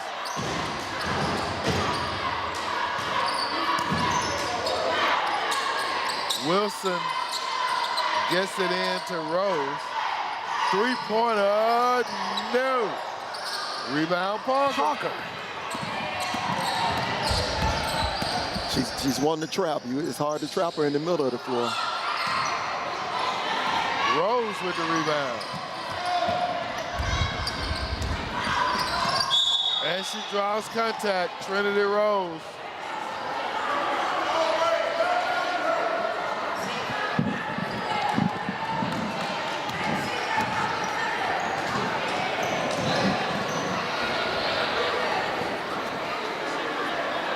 To the line for 2 shots with 3 minutes and 11 seconds remaining in the game.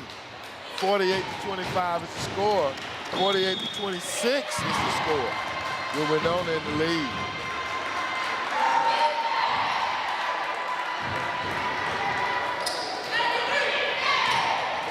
$12 points now for Trinity Rose to lead the Mustangs. 13.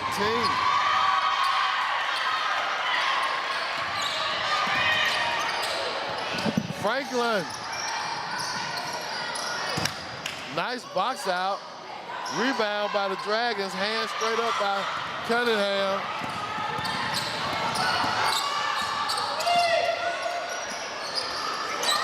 Air ball.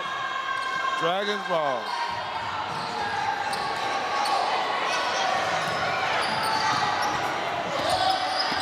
Baseline, get the baseline. Oh my goodness, did you see through her legs and to the basket? Oh my goodness. Gosh, she threw it. She'd have made that layup. That would have been an ESPN highlight. It would have been. Wilson on the follow-up. Wow. Don't be so mean, Samari Franklin.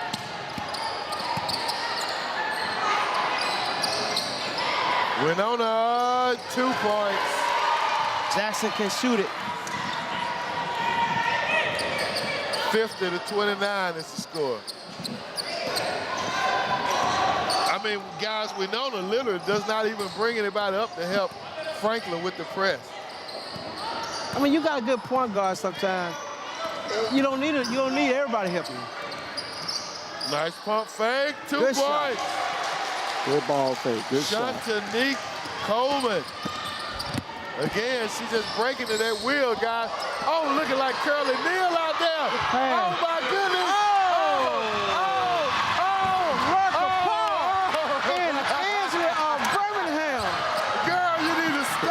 Showtime. Stop.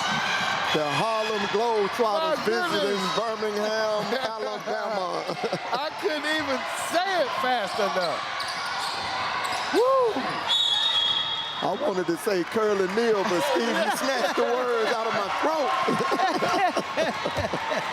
This is BCS Under the Lights, Courtside Edition. You're looking at likely one of the best point guards, not only in Alabama, but arguably in the nation. In the nation. I mean, that girl has a command of her game like none other. And small as she is, Steve, she get even smaller. She bends her back and gets smaller, so it's hard to take the ball from her. Exactly. I mean, she went down, like you said, with the curly kneel, slide, picked it up, pivoted, and did a no-look. I had the vision to see the girl under the goal. And I've been over here thinking to myself, what can J.O. do to stop her, right?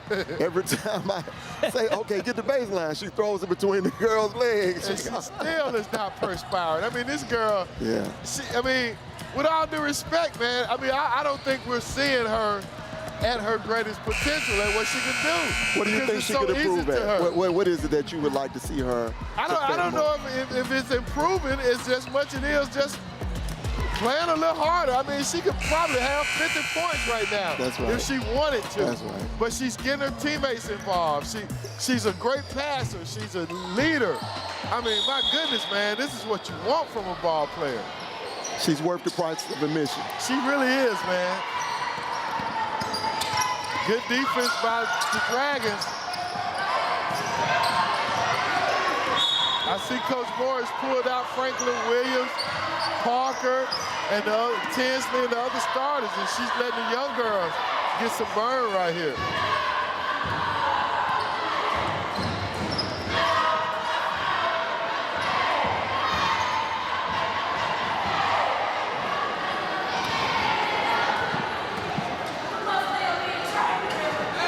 Misses the first. Rose has played a tremendous game tonight, guys. Can you imagine playing with a point guard back in the day like that? I was going to ask you guys earlier. You a slow 30. Who does she remind you of? Man, there's so many. Dawn Staley. Yes. Dawn Staley. That's right. Stolen by the Mustangs. I mean, she's under control, man. I mean, she's a coach on the floor, and I don't know if you're aware, you know, she's the quarterback for the flag football team, and Wenonah said she's the best quarterback in Birmingham City Schools. I'm hearing you guys say that. Man, she can spin it, man. She can spin it. She can spin it. So she may be a dual sport athlete. Do they have equal to the Heisman for women? They better get it ready. I'm telling you, because she's coming, boys. 56 seconds as Trinity Rose goes to the line, and she's another burgeoning superstar. Trinity is just a junior. She misses the free throw. Wilson with the rebound, dumps it into Cunningham. Good pass. Makes it.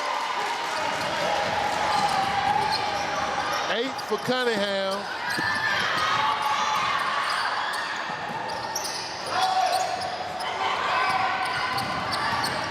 The young girls for Wenonah trying to get some points.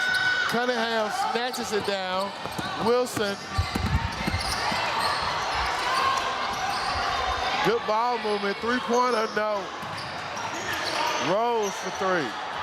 Yes. Rose really showed up for her team today. Yeah. 16 for Trinity Rose. I mean, she's just some help away from this being a competitive game. Trinity Rose.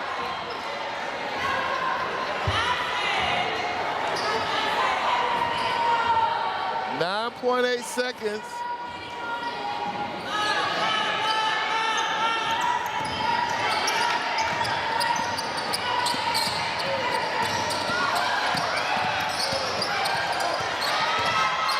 Rose content with dribbling, and that's it.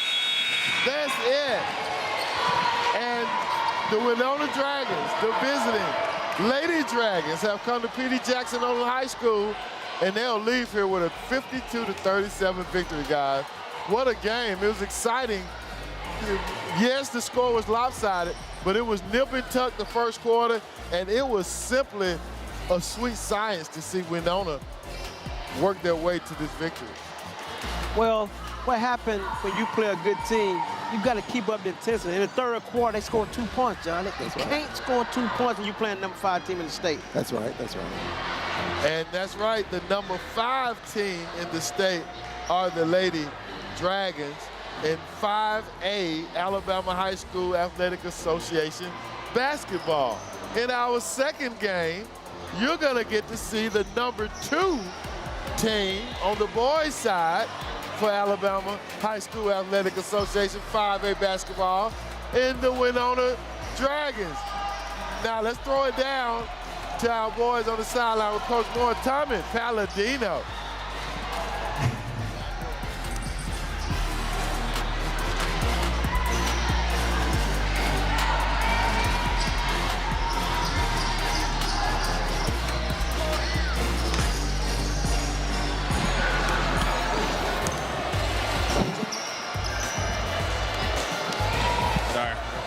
Almost there.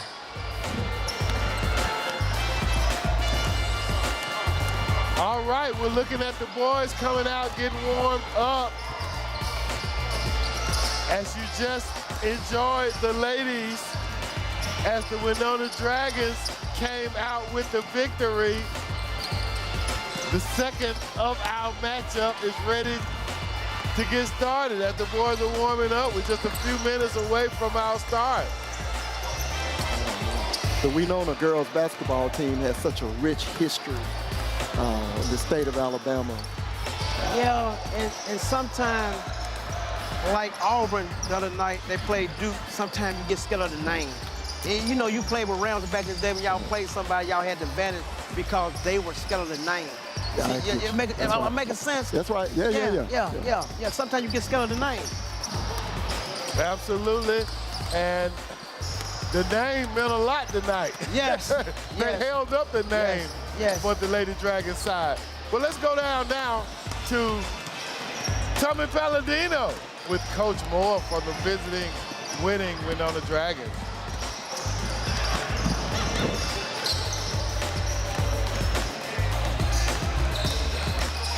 Welcome it is now time to go to a break. Under the Lights. I'm Fred Davenport here in our studios at Phillips Academy. Jackson-Olin boys track team has already qualified for the state meet in February. I had an opportunity to catch up with the team and talk about their success on the track and how they're getting ready for the state meet. All right, Coach Josh Stillings here at Jackson-Olin High School. Good to see you again, Coach. Always good to see you. Yes, sir. So earlier you used the term scary fast. What makes this team scary fast? From the numbers that these boys dropping in practice and these meets. We just qualified this past Saturday for the 4x2 and the 4x4 for the state meet. And we qualified with those teams. Now they're using our fastest guys. We still got guys, you know, healing, recovering from football. So this is going to be scary fast. Yeah, and you know, from researching the team and your stats, you all have like you said earlier, you all have already qualified for a spot in the state meet. How unusual is that for this team here at Jackson-Olin? Well, for us, it's very unusual. We usually qualify towards, we have a meet later in January, they call it the last chance. We usually kind of hit our peak around that area, but this year, the Scary Fast team, we peaked early. This guy down to my left here, he is ranked 9th in the state of Alabama. That's significant for Birmingham City Schools, Jackson-Olin. Talk about, first off, ranked number 9 in the state of Alabama, in 6A. Ranked number 9 in 6A? I was just running. I just ran my race, and just ran it to the end, and didn't give up. Talk about, how early you got started so you could, build up your skills to be able to compete. Really, we had started after football season, so middle November, and we just started working, grinding, sharpening the iron at practice, day by day. Coach, just talk about practice. What are the practices like to compete? Well, our practice be different. I don't believe in the hard nose, run them today. We have fun at practice. I let them, we do full recovery, we hydrate, we have fun at practice. And if you practice having fun and you build your program like that, it'll transfer over to the meet. Okay. So to introduce the player to your right. Frederick Reese. We call him Ready Freddy. Ready Freddy. Because in the event we could put him in, he's always ready, so we call him Ready Freddy. Ready Freddy, tell us, what gets you out on the track, and what keeps you motivated to compete? My guys, they fun to be around, and they work hard and stuff. How long have you been participating in track? I've been running since I was little, 7 years old. What's your name? Jordan Morris. All right, Jordan. So tell me about yourself, and what is it about track that interests you? Personally, to me, It's just like being around the team and having people that like you're having fun with and that you enjoy being around. And track is fun, like running is fun. Yeah. So, like I said at the beginning, Coach used the phrase "scary fast." Do you all think y'all are scary fast? And what makes you all scary fast? Just the way we move. I mean, like I don't really. I mean, I just know we run fast, we try, we do our best, and it turns out good. I think we scary fast because for our age, one, and then for the numbers that we dropping for our age. Because most of us in 12th grade. So, Coach, you'll have them. That's what I'm saying. Scary fast. Scary fast, Nope. 10th grade. I have my guys, not a senior. All these are sophomores. Simeon Rice, he's a junior, multi-athlete kid, track, football, basketball, very versatile. Charles Banks, 10th grader. Tyreek Miller, 10th grader, junior, sophomore. Yeah, and Coach, even during my time outside of BCS, I would come and cover you. Yeah. You're still progressing here at Jackson-Olin. What's keeping you here at Jackson-Olin? I'm from here. I went here, born and raised on the west side. So it's, to me, to give back to these kids, it means everything to me. To even have the opportunity to coach at your alma mater, but to have success with it, oh man, it's been wonderful. Yeah. And dealing with this year, my guys know, mom's been sick, so my track team this year has really been helping me more than I've been helping them. Mm-hmm. Taking care of my mom and. Yeah. So it's motivation, keeping your spirits high. Yes. Coach, there are younger children in this area. Their parents and the kids are interested in, learning about your program. How can they get in contact with you? We practice Monday through Thursday.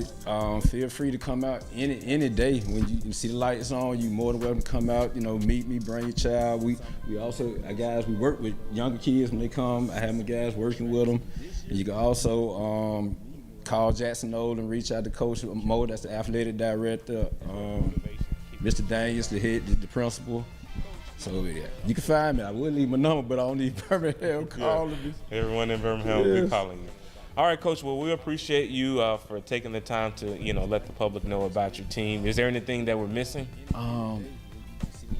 Feel free to make donations. Just donate to the Jackson-Olin track and field program. With all the success, that's still been our struggle, the funds, but we don't let the funds be our barrier. We've been pushing 4 years and we're gonna keep pushing.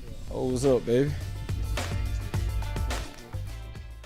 Well, first, I would also like to thank my mom and dad for allowing me to continue this opportunity. It was an uplifting and inspirational ceremony for more than 24 Birmingham City School scholars who graduated from the Birmingham Sister Cities International Dual Enrollment Academy. The months-long program was transformative for BCS scholars who represented all 7 high schools. My favorite thing in Japan actually was the daily life. Student after student. I got to make traditional Japanese dishes with my host mom and her mom. They all shared compelling testimonies of their time in the IDEA program, which consisted of taking summer international learning classes at Miles College and taking a trip to Japan. I didn't believe I was going to go to Japan until I got to Japan. I was like, oh my God, I'm in Japan. Because it's really once in a lifetime opportunity, especially for me, because my parents are from Africa, so I was already culturally based when it came to my childhood.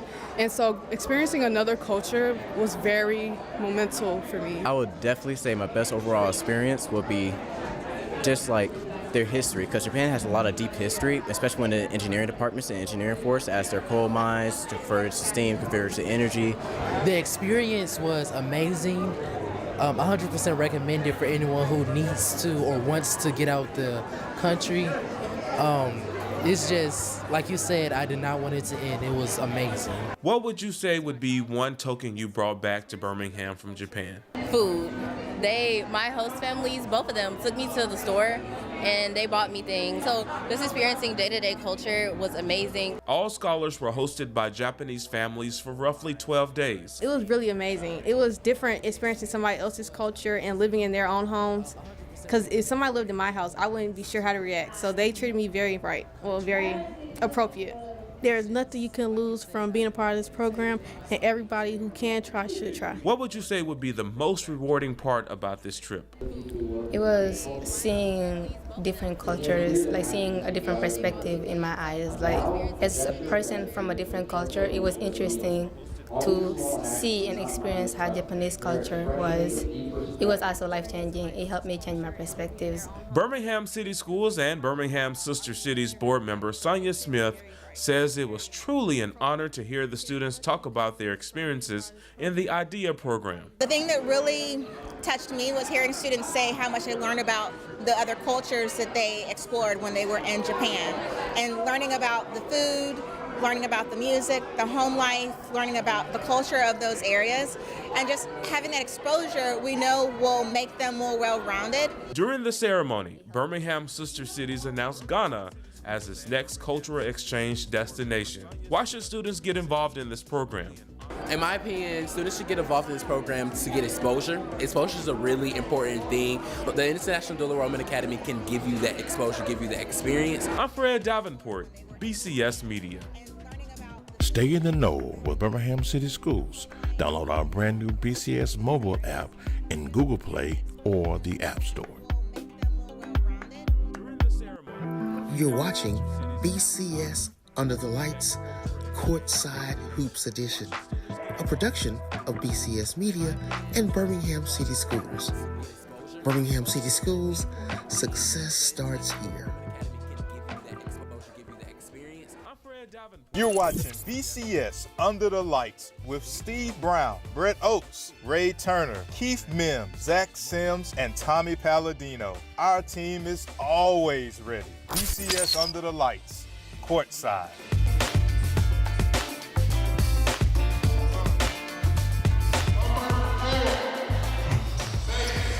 From Birmingham to the world, this is BCS Under the Lights, Courtside Edition. I'm your host, Steve Brown, here with Ray Turner and John Morgan as we prepare to bring you the Jackson-Olin Mustangs playing host to the Wenonah Dragons. The 5A number 2 ranked Wenonah Dragons, fellas, coached by Cedric Lane. Yeah, Jackson-Olin have got to take care of the basketball tonight. If they get in the running game, they start turning the ball over.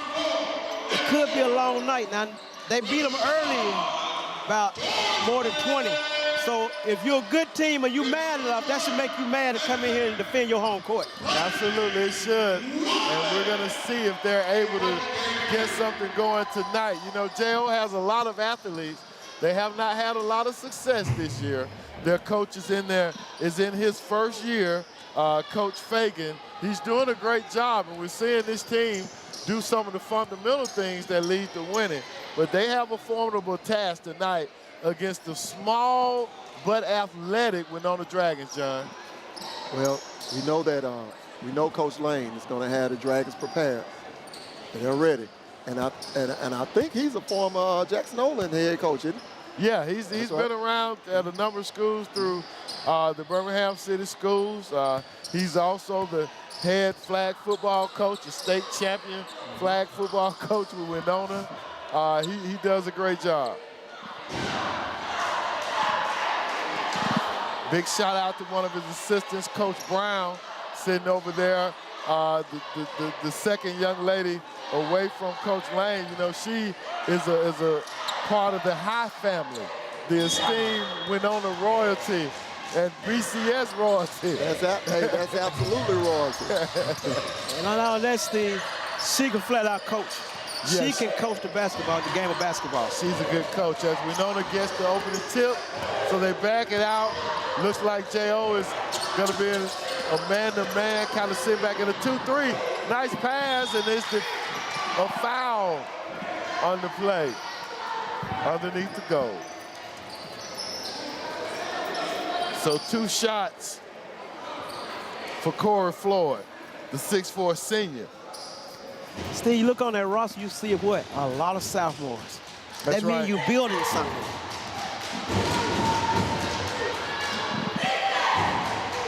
He makes the first.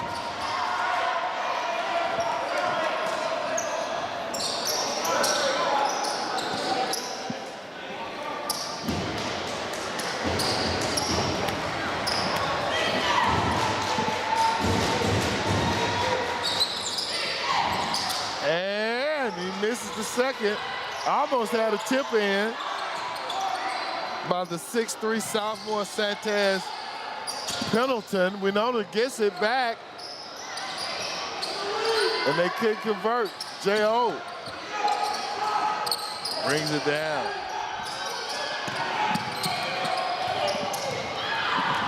And they bring it up. Dish.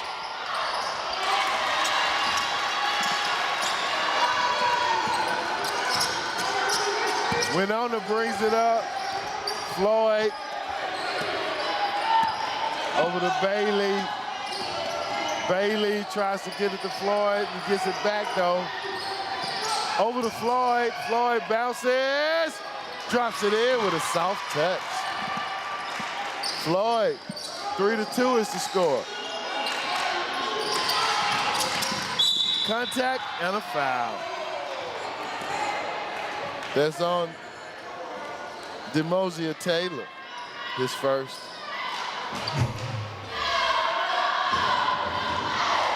Wenonah with the full court pressure.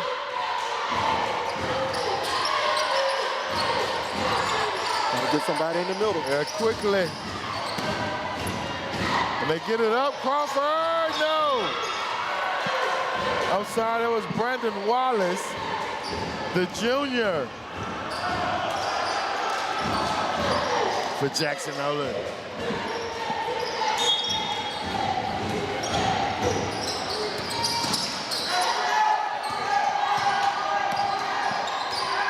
J.O. looking to set something up here.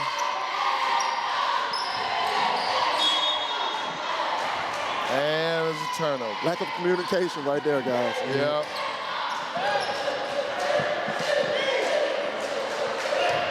.42 is the score with 6 minutes and 25 seconds remaining in the first quarter. Wenonah with the lead.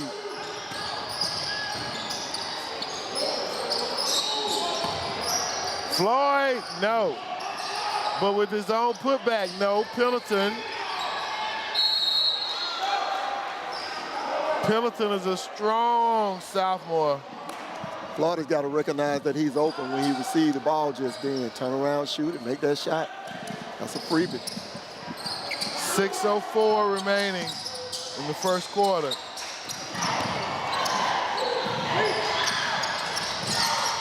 Wallace, no! Ball.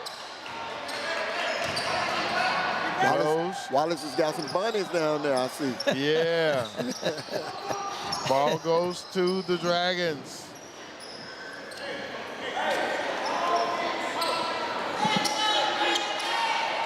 .42 with 5:53 remaining in the first.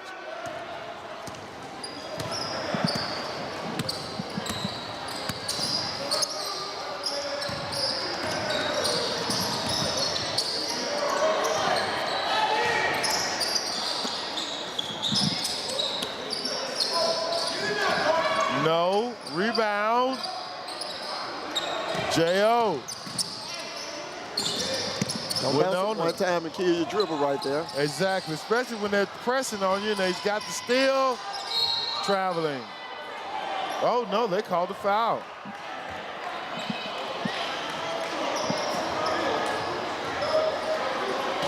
Wenonah will get the ball underneath their basket. I want to see Floyd go up with that one. Absolutely. Taylor is an outstanding sophomore guard. I remember him coming off the bench last year as a freshman, Ray. Oh, yeah. In his game, Steve, is old school. You watch him, he play the game like back in the 80s. It really is. Pendleton. Bailey, the senior 6'3" guard, backs it out. Sizes up J.O. Taylor, 2 points. Taylor. You guys called it. Wenonah in the pressure. One dribble, Taylor was in the lane. Oh, he throws it. He gets it, though. Stop, pop. He went in a little too deep on that one, guys. Wenonah off and running. Over to the side. Bam! Brendan Davis, the 6'4" sophomore for three. A whole AV three-pointer. And he can shoot it, Steve. And we got a full timeout by Jackson-Olin. Yes, he can, Ray. He can shoot it. He shot it, and it went in for 3 points. Now, 9-2 is the score with 4 minutes and 40 seconds remaining in the first quarter. And Wenonah just put number 3 pin in the game. He can shoot the basketball also.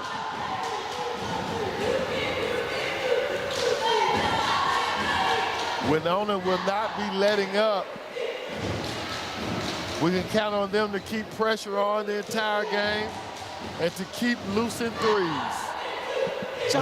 That's their style of play. You know, John and Steve, back in the day, a lot of coaches used to Skog and a lot of Jefferson, Cap. Now, Cap probably did the most standing up, but everybody else was sitting down. But today's society, these coaches just roaming the sidelines. They won't sit down. Well, speaking of that, back in the day, and Steve and I talk about it from time to time as well. When we talk about somebody being the price of admission back in the day, back in those days, the coaches were a price of admission as well. Exactly. People paid to see Cap Brown, and Scoggins, and Steve Jefferson, and Jack Doss. Yeah. You know, Oh, man. you know. I always tickle people and I tell them how we referred to Jack Doss as White Shadow. White Shadow. When we were in high school.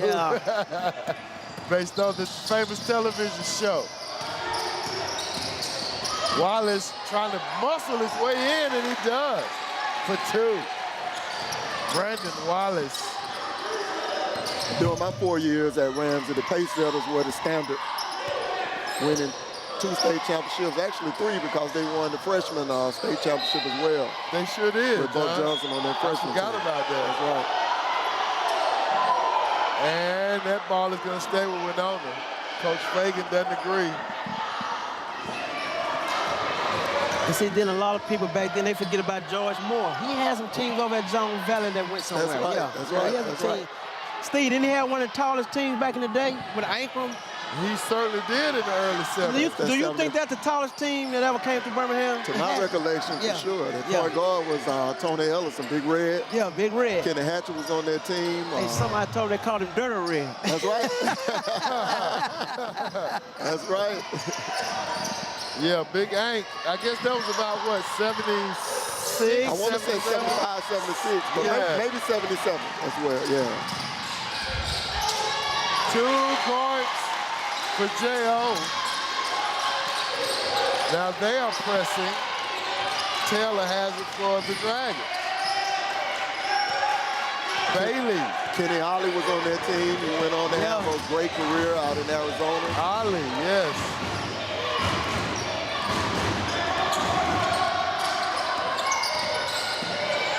Foul on the play.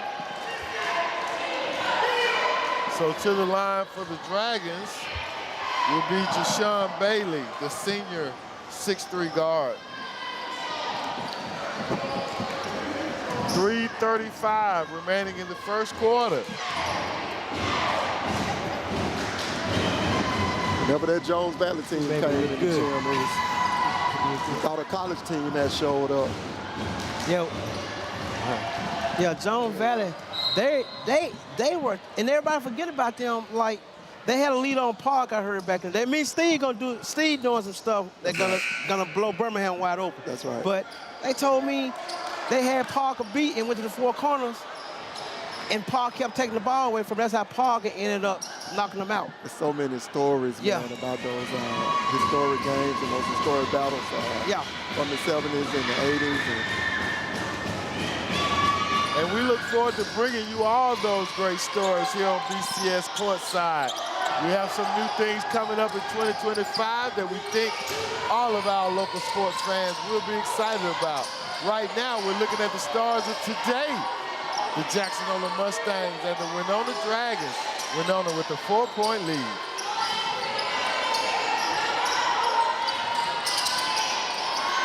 Oh, he missed the 3. The Dragons are inbound.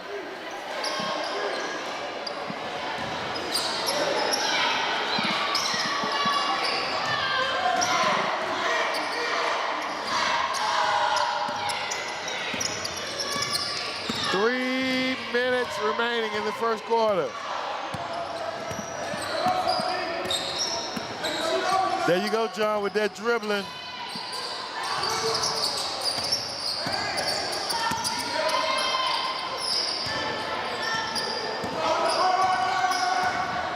Whoa, Taylor, no, but Floyd cleans it up. I like Taylor. That was a really good change of pace in the lane. Yes. We had to do a stir on him back in the day, Steve. He plays that 80 style ball. He really does have an old school style about himself. Floyd misses the first.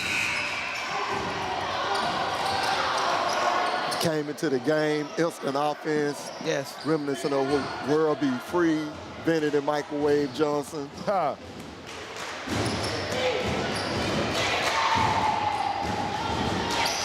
Misses them both.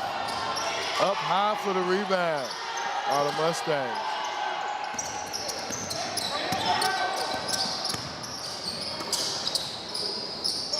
Gotta make your free throws, guys.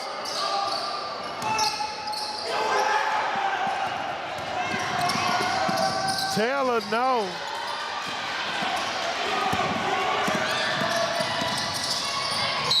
And they got an offensive foul.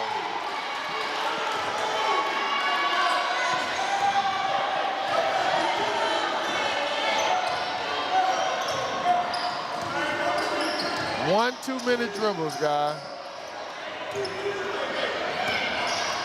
2 minutes and 10 seconds.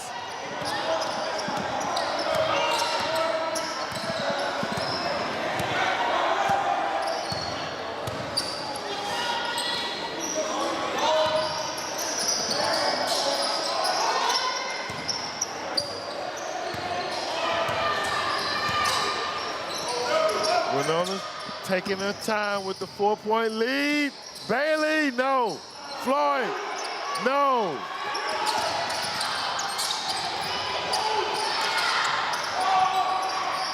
No, in and out. Good pass. And a foul. To the line for the Dragons, Brendan Davis, the 6'4" sophomore. 2 shots. Penn took advantage of a fortuitous bounce that time off the 3 and was able to get his rebound. Wenonah going to the rim hard.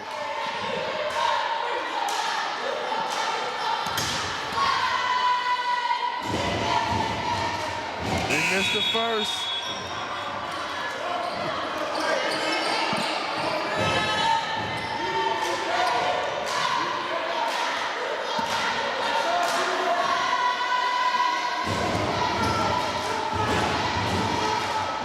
He gets the second. 4 points for Davis.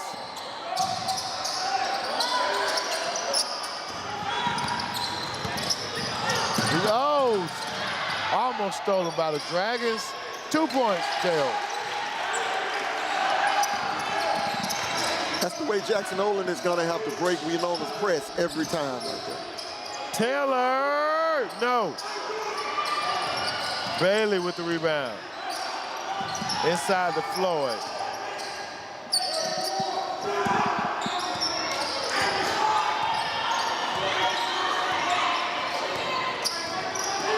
Taylor.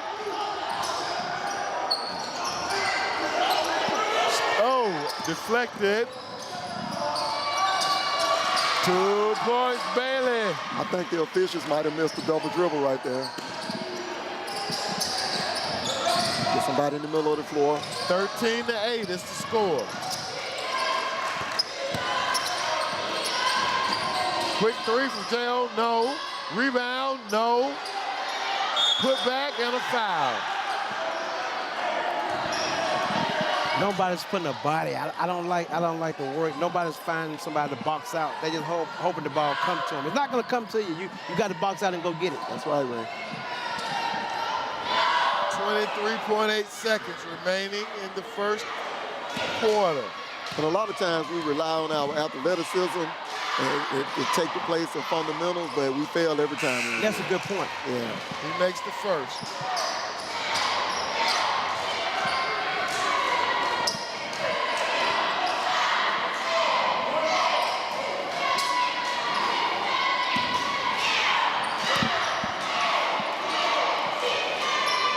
And the second is good. Substitution, Wallace into the game.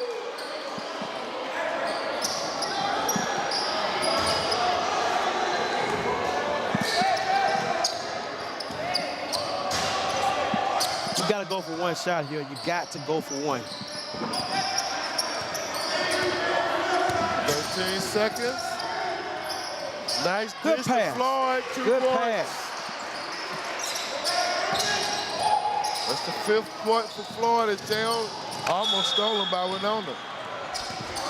1.6 seconds.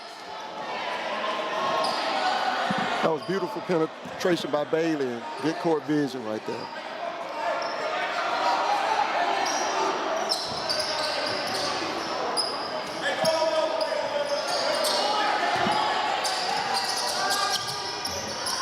Wallace with a whole AV three-pointer. String at the music. buzzer. And Ansley, Alabama. Wallace for 3. 13-15 is the score. The visiting Wenonah Dragons with a 2-point lead at the end of the first quarter. This is BCS Under the Lights. We've got a game, guys. First quarter, guys. Wenonah has been impressive with their press. They've moved the ball quite well, but J.O. hasn't gone away. They've kept themselves in this game, and they're only down by 3 points at the end of the first quarter. Steve, we saw that in the first game as well. Absolutely. Resilience on the part of the young ladies. Now let's see what happens in the second quarter. Steve, I think they're missing a lot of free throws. I think they'll miss more than 5 free throws, Wenonah have. You got to knock the free throws down. 15-12 is the score. Only a 3-point deficit. The number 2 state-ranked 5A Wenonah Dragons are in the lead over a Mustang team that quite honestly struggled this year. They struggled mightily, but they're hanging in there right now. All right, here we go. Getting ready to get our second quarter tipped off as Brendan Davis prepares to inbound the ball for the Dragons. Wenonah has produced so many great quality basketball players. One of the best that I ever seen do it was Justin Coleman. I never saw Justin Coleman miss a free throw. Yes, he was textbook. He was clutch. He was money at the free throw line. 2 points for Bailey. 2 points for the Mustangs. And the Dragons are right back. Pendleton pushing it up.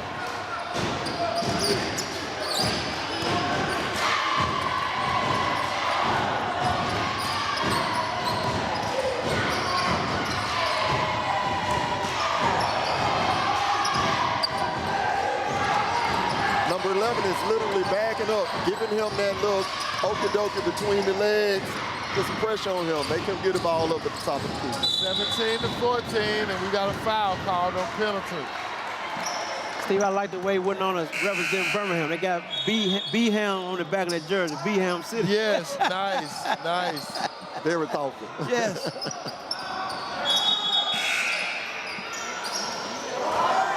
Substitutions coming in for the Mustangs.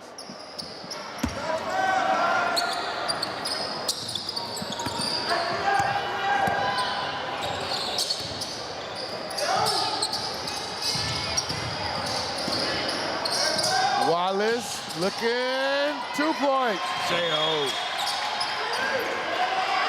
You got a quick timeout by Coach Lane in 30 seconds. He didn't like that, guys. No, because the middle was wide open. They keep getting in the middle for some reason or another.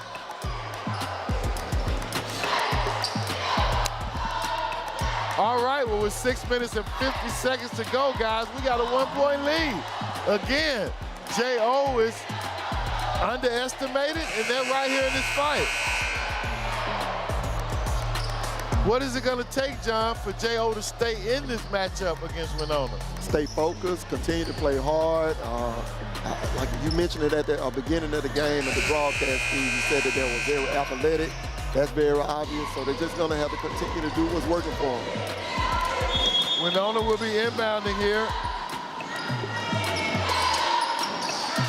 Bailey brings it up. Woo!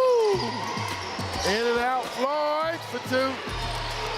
Floyd is in the right place at the right time. You took the words out of my mouth, Steve.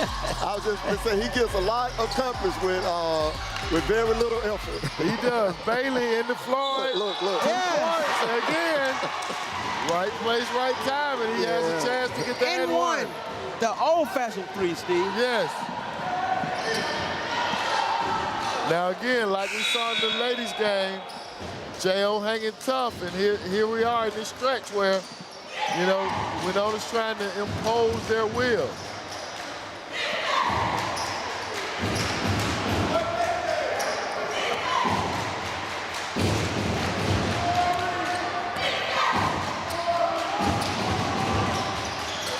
Floyd makes it strings only.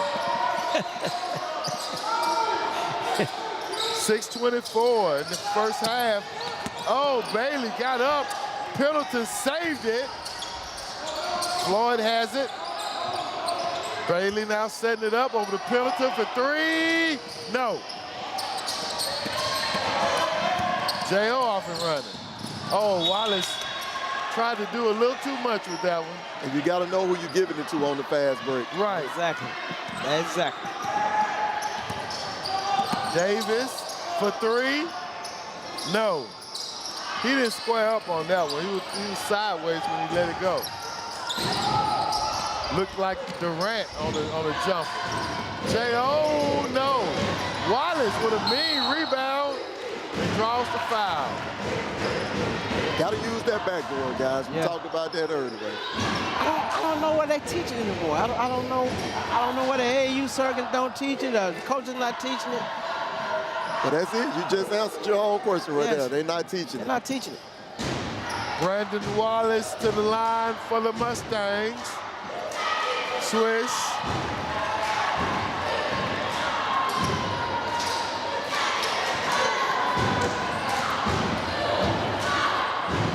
Second free throw for Wallace. He makes them both. Nice form for Brandon Wallace. Did I get the ball? 5:46 remaining in the first half. 22-18 is the score.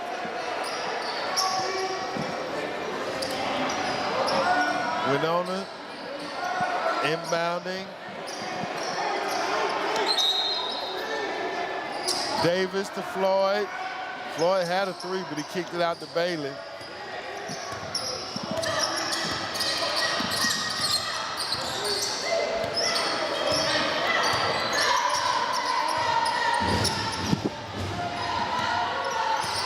See, Steve, you see number 11 is backing up. Even though he's not, Bailey's not even putting pressure on him. He's backing up. Wenonah being patient.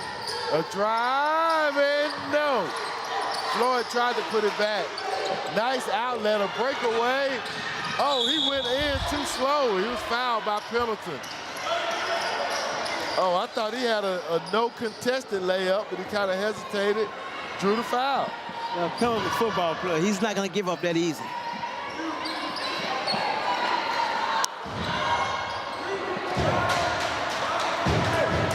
.5:10 remaining before halftime. 2 shots for the Mustangs.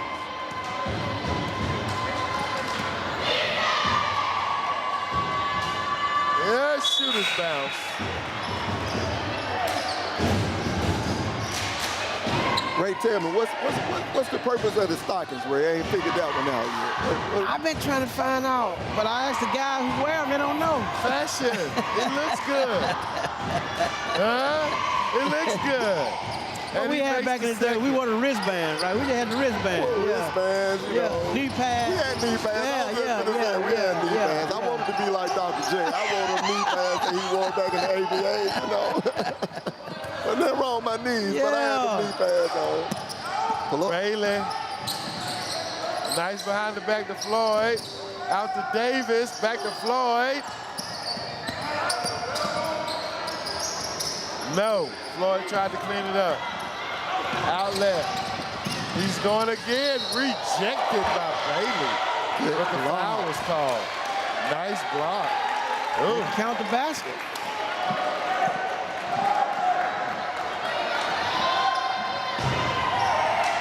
Two-point game.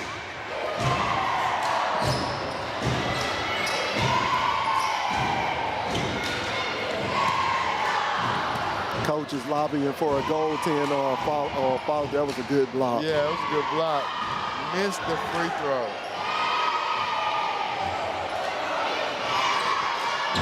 .439 in the second quarter.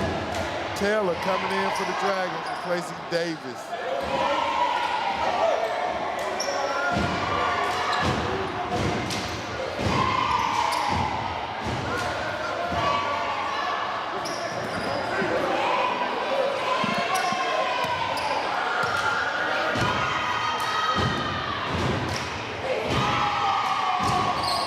Makes the second one-point game. Good game, guys.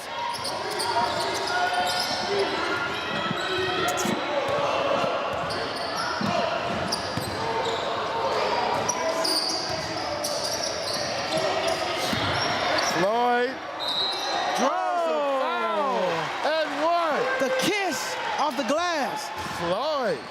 That go our bank shot. That's it. 12 points already for Floyd.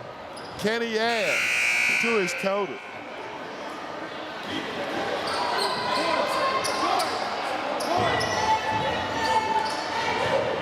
One shot. Corey Floyd.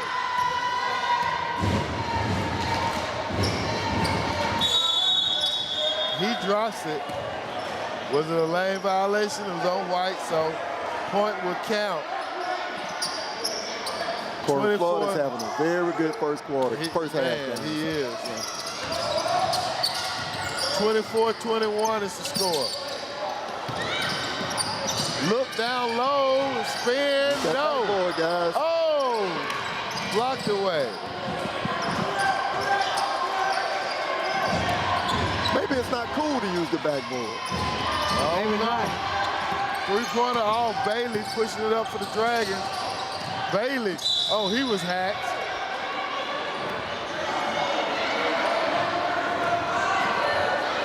He'll go to the line for 2 shots. Bailey's got a good change of pace game. They got to make free throws.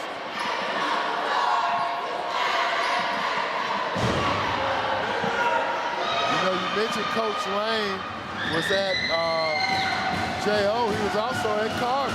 Yes. He was at Pinson also. That's right. Yeah.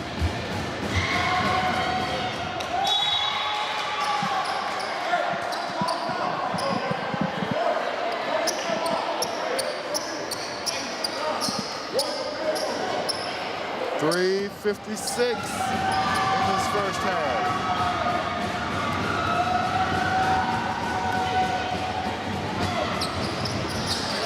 Bailey.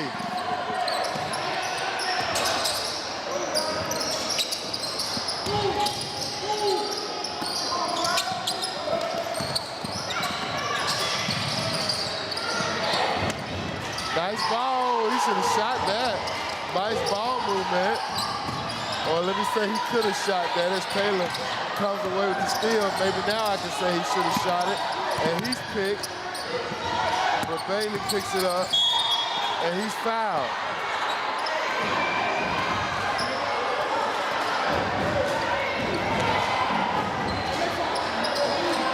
Side out for the Dragons. Ray, we were talking about Charles Brown earlier. And not only was Charles an amazing basketball player, of course, you know, man, he was one of the fastest dudes, man, in the 100 on the track. Yes. And in football, you know, being a receiver, Charles was an amazing athlete. And I think Coach Jeff told him one time he the best athlete that had been through there at that particular time. But I'm going to tell you something else. I just did a story on him the other day. He was a punter. He used to be the football punter. Okay. Yeah, he used to be a punter that 23-25. averaged 40 yards a punt. It's 11th and 12th grade year. Didn't know that. Yes. All right. Under 3 minutes. 2-point game. J.O. with the steal. Still, you feel like Wenonah tightened up a little bit? Yeah, you got your hand up under that ball. I don't know if they're tightening up as much as it is. J.O. is just executing what Coach Fagan wants them to do right now. That's right. And Wenonah is not responding well to that. They're playing pretty loose. You know, Florida's having his way.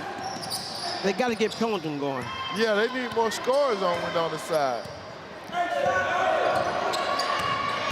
Bailey into the lane, no. Now I want to see this kid right here get loose. He's got to stop putting his hand up under that ball though, because the officials is looking at it now. Yeah. He's big and strong too. He really is. Last game he played out on the perimeter and he was getting a lot of touches. And what I'm saying is he's kind of a little disinterested now. It does. That he's not handling the ball. Either he's disinterested or he's winded. Because he actually was their leading scorer in the last game. Okay. Last game that we covered, I should say. Nice rebound.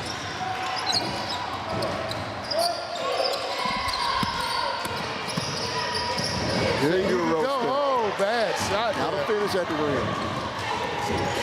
J.O. only down by 2.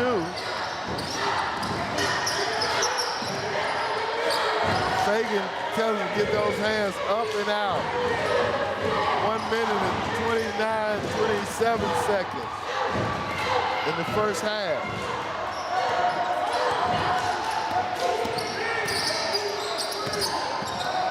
Floyd, oh, he traveled, yeah. 3 seconds. 3 seconds, I thought he traveled. Got a sub coming in. Wallace back in the game.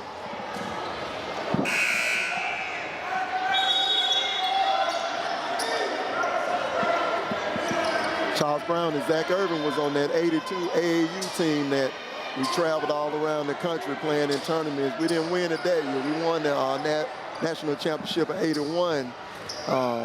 But we wasn't able to repeat. But we had a good time, man. Yeah. Just traveling. Man. I mean, Charles, you know he tell me about it all the time. He does. Okay. Yeah.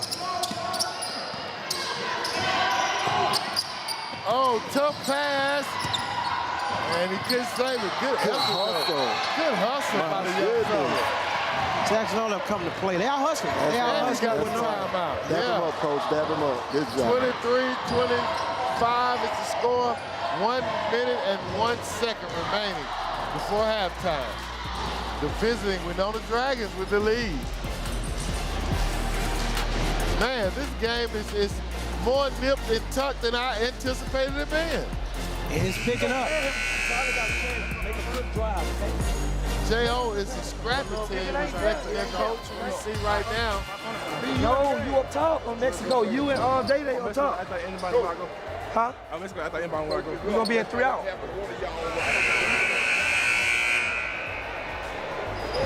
Great hearing our coaches give some of those directions, man. And then we see these things play out on the court. And I love to hear the new language. We're in 3 out. I have no idea what that is. Right.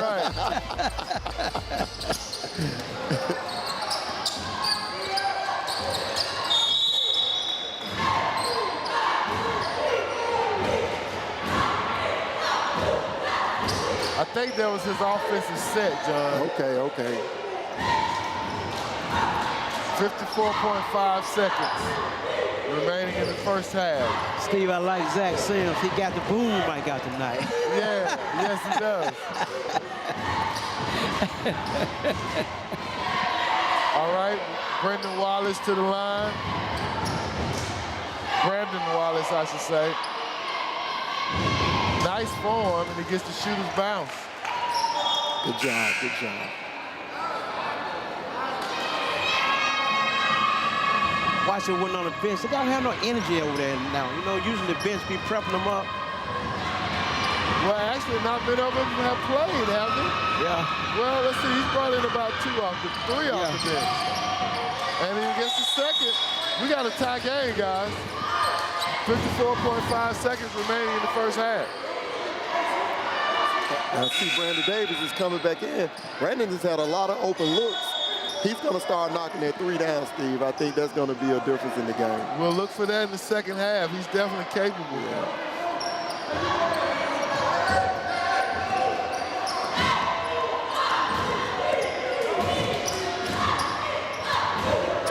Taylor brings it up.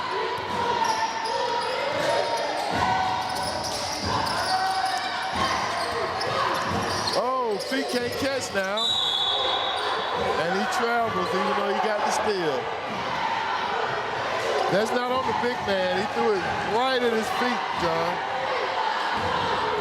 And it almost looked like the defender kicked the ball intentionally. I was surprised that, and maybe I didn't see that correctly, but I was surprised that a whistle wasn't blown on that. Floyd, no. Foul. Quick hands by Floyd. Floyd, he maximizes his ability. There's a, I want to say a lack of athleticism there, but he plays big without jumping out of the gym. His timing is good. He kind of reminds me of, what's the kid in the NBA? I was about to say Carl after the town. Yeah, like a Carl. Exactly, yeah, look, you know? hey, Bill, they like him. Yeah, That's yeah, right, yeah. 34.2 seconds. Wenonah with a 1-point lead before we head into halftime. Carl up in the town blew my doggone parlay. And he misses the second. J.O. can get a lead, guys. Can you believe it? Would you have thought it? Welcome to everybody watching the statewide on WOTM. This is the best of BCS basketball. Nice shot, but he missed it. Rebound, Wenonah's pushing it up. He's trying to go coast to coast, and it was off his leg. He had a man wide open in the corner for the three. Yes. Or if he would have just stopped mid, pulled up, but he tried to take it all the way. I think about Coach Scoggins, what he say, don't go, if you're going past the free throw line, you need to shoot it. Yeah, that's right. And in that case, he should have stopped and dished it to the corner, and he would have had an open three opportunity. That's right. 7.6 seconds. Oh, long three, no. And at halftime, man, we got a score of 26-25. The Wenonah Dragons with a 1-point lead. See our man Isaiah Jackson out there, who was with us in the pregame, number 24 for the Wenonah Dragons. What a game, guys. This is really exciting. We didn't expect it. Let's go down now to Tommy Palladino. All right, Coach, it's a tight first half there. You're hanging in there. What do you want to do in the second half? Make layups. Anything else? Layups, rebound, defense. That's it. Okay. What have you liked about this first half? You're hanging in there. I mean, we playing okay defense. Offensive rebounds. We miss a lot of layups. We missed 10 points worth of layups. So we down one. We really supposed to be up 9 points. We ain't missed 10 points worth of layups. Well, good luck, Coach. Take care of everyone there. Back to you guys. That last point was a salient point. I think you all touched on that, missed layup. Yes, and that's a lack of focus. Like John said earlier, it could be tired. You know, sometimes you're tired, you don't get enough lift on your shot, so that could be the problem also. And then they're not using the backboard, Steve. Like you said, Scott, you said put it up the top of the square. They're not using the backboard at all. John? Well, ebb and flow. This game is very reminiscent of the first game, so we're gonna see what happens here in the second half, guys. Wenonah has the control, I think. The momentum is in their hand to take or give away. They're a more talented team right now. They are a more congruent team. But J.O. is showing us that Coach Fagan's coaching is impacting them as the season goes on. Yes. And, you know, much like we saw last year with Parker, you know, they struggled during the season. They got into the playoffs with a losing record. Yeah. And Coach Donnell got them rolling, baby, and they, got all the way back to the Final Four. Yeah. So when you tip the ball off and Johnny tell you, you know y'all play sports, anything can happen. That's right. And if you don't bring if you rank number 2 and you number 1, you play on a lot of good Ramsey team, you know you was the 100. That's right. So when you the 100, you better be ready to play every night. Hey, to tell y'all the truth, I want to see some more Samarian Franklin. Man, that girl is absolutely outstanding. I can't get enough. She came on in the second quarter and really did her thing, man. I mean, you just can't, you can't say enough about her. And she did it with the greatest of ease, That's right? That's right. She let her teammates get involved the first half, distributed the ball quite well. I mean, she didn't just take herself out of the game. Her impact was made by making assists and really delivering the ball to her teammates so that they could score. And then she left us on the edge of our seats with the behind the back, the hizzy, and the no-look pass while she was kneeling on the floor. Absolutely, man. That was probably one of the better plays that we've seen all season. Certainly want to have that in our highlight reel, Fred Fluker, as we build that highlight reel for our end of the season show, man. But yeah, that was a great game. J.O. fought well in that one. I want to see it later on tonight in the morning. I can't wait till the end of the season to see that highlight. Yeah, absolutely. Yeah. It's like the dunk with that Huffman that night. Oh, my goodness, Jalen White, from Parker. But yeah, we often look forward to going back and checking out our broadcast, you know, to see where we may have stumbled and could improve, but certainly enjoying what you all get to see live and in color. And a lot of times, Ray, I may be up to 12 or 1 because I get caught up in it, man, and it's good seeing our scholar athletes. All right, well, it's halftime here at PD Jackson-Olin High School. 6 minutes away from getting started. We're going to take a break, and we'll be back after this break. This is BCS Under the Light, Courtside Edition. Scholars at Wenonah High School have an incredible opportunity to earn college credits while in high school, thanks to a new dual enrollment initiative between Birmingham City Schools and Lawson State Community College.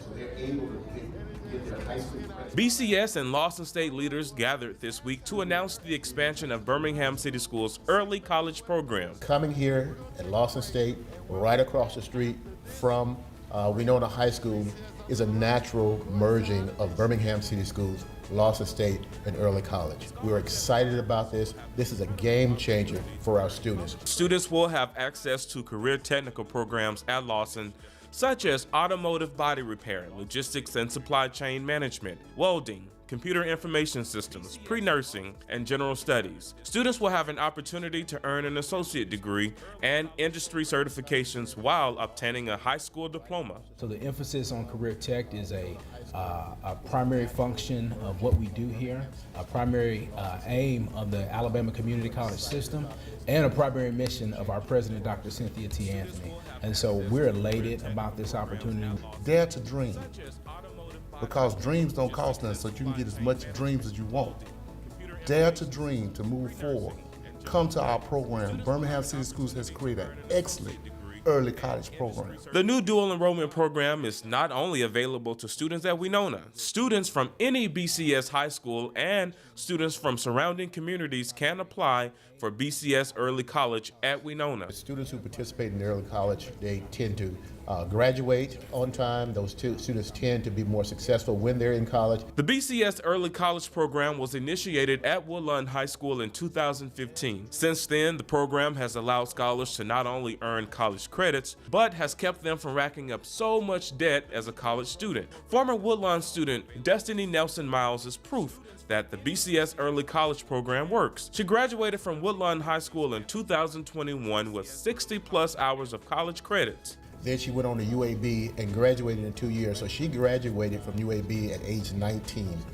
You know, so that's what we're looking at. That's when we say success starts here. That's just an example of what that means. And that can be replicated student after student after student. BCS Early College program at Wenonah officially begins in the 2025-2026 school year. Scan the QR code on your screen to register. There you will find more information about the selection criteria and wraparound support services for selected scholars. I'm Fred Davenport, BCS Media. Stay in the know with Birmingham City Schools. Download our brand new BCS mobile app in Google Play or the App Store. Where would we be without technology in the 21st century? For most people, the first thing they look at in the morning is their cell phone or some type of screen. You're listening to the voices of a variety of Birmingham City Schools critical thinkers. Digital technology was popularized in the 90s. Do we need another product of advanced technology? Who are now published authors. Their profound writing can be found in a new book titled Screen, Essays About Technology Culture. How does it feel to be a published author now? It feels great. I didn't think it would happen this early, but it did. Writing has always been a part of my life. I love to write, such as music, poems. It's just something that I enjoy doing. These scholars have been able to become published writers after participating in the Young Alabama Writers Project. It's a collaboration between BCS and the Connell School of Writing. Last spring, my teachers went into all of the Birmingham City schools. Brian Connell leads the Connell School of Writing. And we asked the students to write a critical essay about technology, the role that technology plays in their lives. And that's all we really told them. And then we allowed the students to go where they wanted to go, to develop ideas and positions and opinions about what they thought about technology in their lives. Out of more than 400 plus students, we chose 30 students whose essays stood out to us as particularly profound and excellent. Animation actually dates back to the ancient times. Carver High School student Jalen Fletcher focused on the benefits of technology. I watch anime, so I've always been interested of how they create the anime people to walk or move and things of that nature. As I said, I never thought that my essay would be published in a book. Honestly, this program was really great because I hadn't written an essay out of enjoyment for so long. And I had recently dreamed of being a published author, having, something I've written be immortalized like this. It feels great because I actually didn't think that my essay would have got published, but to know that it did, I really am very thankful and proud of myself about it actually. And I want to thank Ms. Hall for helping me and Mr. Eric for also helping me. The Young Alabama's Writers Project has been working with Birmingham for a few years now, Birmingham City Schools for a few years now, and we're just so excited just to really display the talents that are in our classrooms in Birmingham City Schools throughout our school system. At the end of the recognition ceremony, the scholars signed copies of their books for faculty, staff, and relatives. I'm Fred Davenport, BCS Media. Stay in the know with Birmingham City Schools. Download our brand new BCS mobile app in Google Play or the App Store.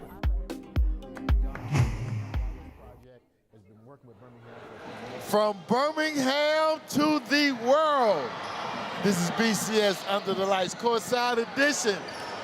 We are in the midst of a ball game, y'all. 1-point game. The number 2 ranked Wenonah Dragons in the state of Alabama are being tested by the unranked J.O. Mustangs. They're saying, we want to be heard from, Ray.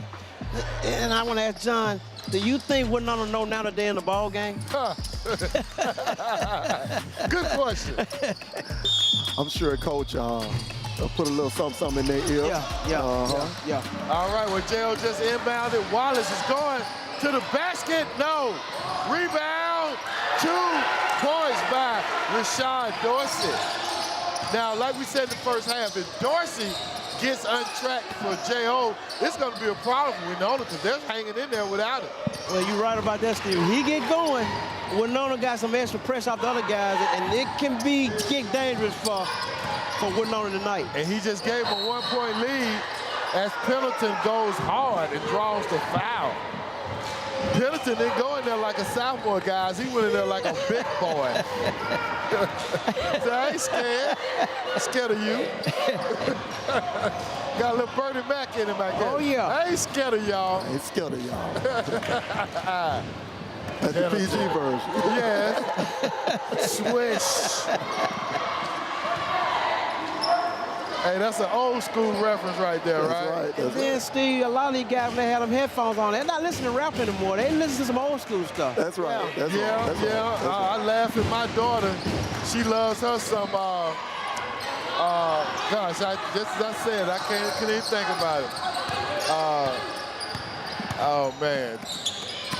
Never knew what I've been thinking, but I knew, you know that song? Yeah, Keisha Cole. Keisha Cole. My baby girl sang the best out of that, boy.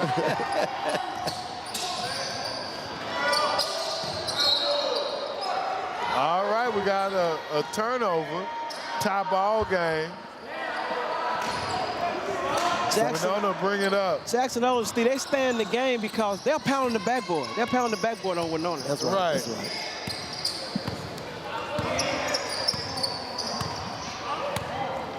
Bailey setting it up. They're very patient over to Taylor. Running that weave. Floyd out top to Pendleton. Pendleton's looking like he's looking to get active. That's right. And he That's does. Right. That's right. Somebody told that boy something at halftime. And like John said, they had a meeting in the coach's office. They had a meeting. They had a meeting. Sanchez, Pendleton. They had a meeting. Oh, my goodness. Dipsy do by Davis. Taylor ran it down. Pendleton. Offside rebounding. Now J.O. Oh, nice hesitation. And a foul.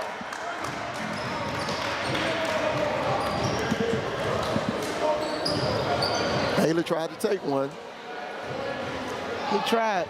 Do you think he was too far up under? Yes, Why he didn't get a call? yes. Yeah, probably too far up under. Yeah. Yeah, yeah. And our guy Clayton could have made it, but he waited too long to launch a shot. Swish, you got that one.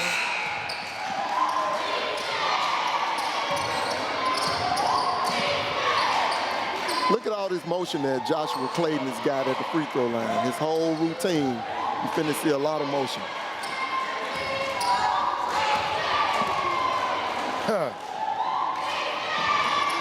Yep. See his It follow works through. for him. Hey, he said motion this. He Right. leave it up there. Mr. John. The senior Joshua Clayton.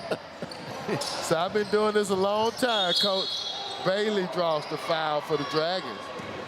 Tie ball game, 29-29 on December 19th. Guys, it's my son's 19th birthday tonight. Yeah, man. I saw that on social media today. And I got, it is about 19 young people at my house right now. Really? They're going to be there all night long. I might not can find a parking when I get ready to get to the house. But the good thing, they in a safe place. Hey, we believe in that. Yes. We believe in that, man. Yeah. And most of them, in fact, all of them are BCS kids, man. They're off at school. Okay, okay. All of them have made Dean's List first semester. So we're very proud of our son and his friends. Amazing report. Absolutely. They welcome in our house at any time. John, it's kind of like, you know, when we were in high school, remember, we'd go out and, you know, you pick the fellas up and everybody's mom or dad would give you that speech. Y'all have fun. Yeah. Be safe. That's right. Be That's right. safe. Don't do nothing I would do. Yeah, oh, yes, sir. That was it, wasn't it? Man, John, you saying something right there, boy. Don't do nothing I would do.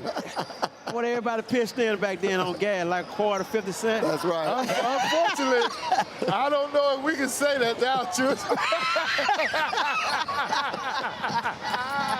Full disclosure, y'all, I just gotta tell the truth. I can't say that. Oh, do as I say, don't do as I say. That's right. Amen. 5:43. And the visiting Dragons with a 1-point lead. And the Mustangs, they got an advantage, man, if they look up. They get it to the corner. Three-pointer, a hole, AV3, no. Taylor with the rebound. Oh, a step back from Davis, no. Floyd. Good pass. Oh! Floyd. Rucker Park. Don't be so mean, of Birmingham. Man. I almost wanted to give him the 2. I need to put an assist by that boy, man. Man, that wasn't Carl Anthony Towns right there. That was a pass there. Yeah. Yes. That was a pass. That boy is smooth, man. Yeah. The 6'4" senior. And he's cool. He don't get rowdy. You That's see right. him? It's That's the right. same demeanor.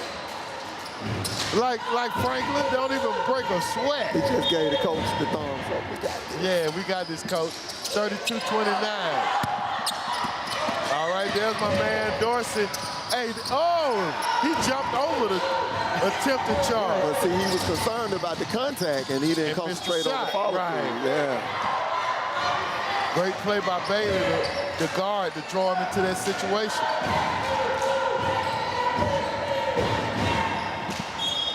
I like Bailey, Steve, and Ray. I like his court presence. Yeah. You know. Yeah, he's a leader, court general, for real.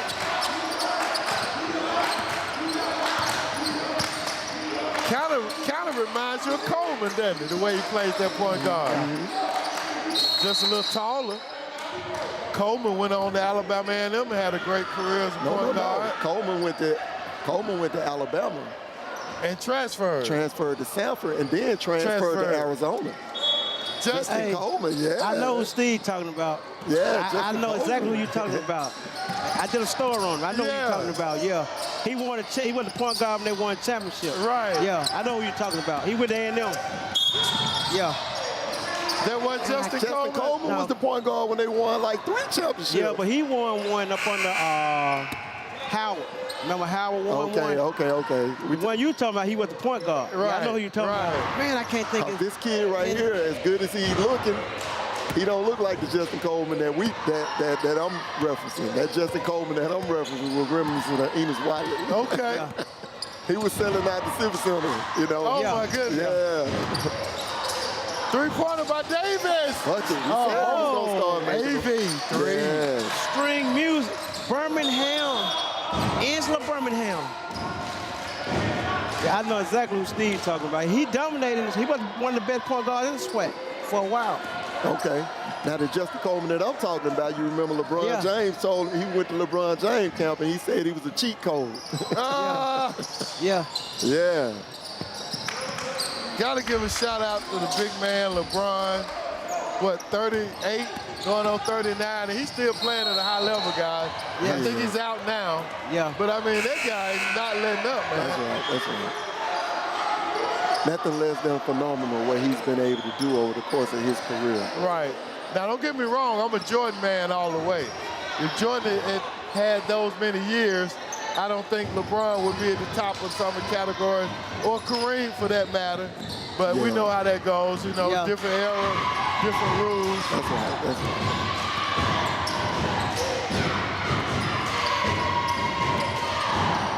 Oh, nice. Nice move. Beautiful game. With a little jump stop in it, mixed into it. You know what, Steve? Jordan never give anybody credit for stopping him, but one guy. That guy from Birmingham. Think about it. He out of West End. T.R. Dunn. T.R. Dunn. Right, he did. He only get him credit for stopping him. Who T.R. didn't stop, though? That was, That's right. He was the defensive guru in the NBA for years. 16, and 15, even 16. when he started coaching. Yeah. I mean, shoot, man. Yeah. He was a grit guy, for real. T.R. Dunn. Now that's a huge one right there. That's a throwback name right there, fellas. Man, I remember T.R. Dunn, man. Theodore Roosevelt Dunn, man. When he played for West End, they beat Hayes in 1972 with a shot at the buzzer in Tuscaloosa to win the state championship. Now, I can't remember if I want to say T.R. made the shot out of the corner, but it might have been another kid, but.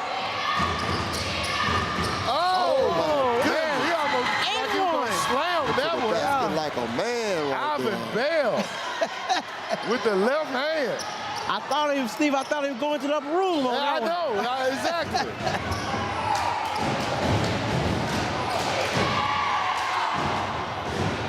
Jackson-Olin came to play. They came to play. They really did. They're not afraid. And to me, that just reflects Coach Fagan. Because you're talking about a program that's accustomed to losing. And this man in his first year hasn't played like dogs. Did you see Dorsey elevate over the top? See, that's what they've been missing, man. Right. 33-37. They're on the backboard. They beat them on the backboard. Bailey. All right. That's your guy. Yeah. What a move. That's John's guy right there. And that needs to be a defensive adjustment, man. You can't play him to go down the middle. Yes.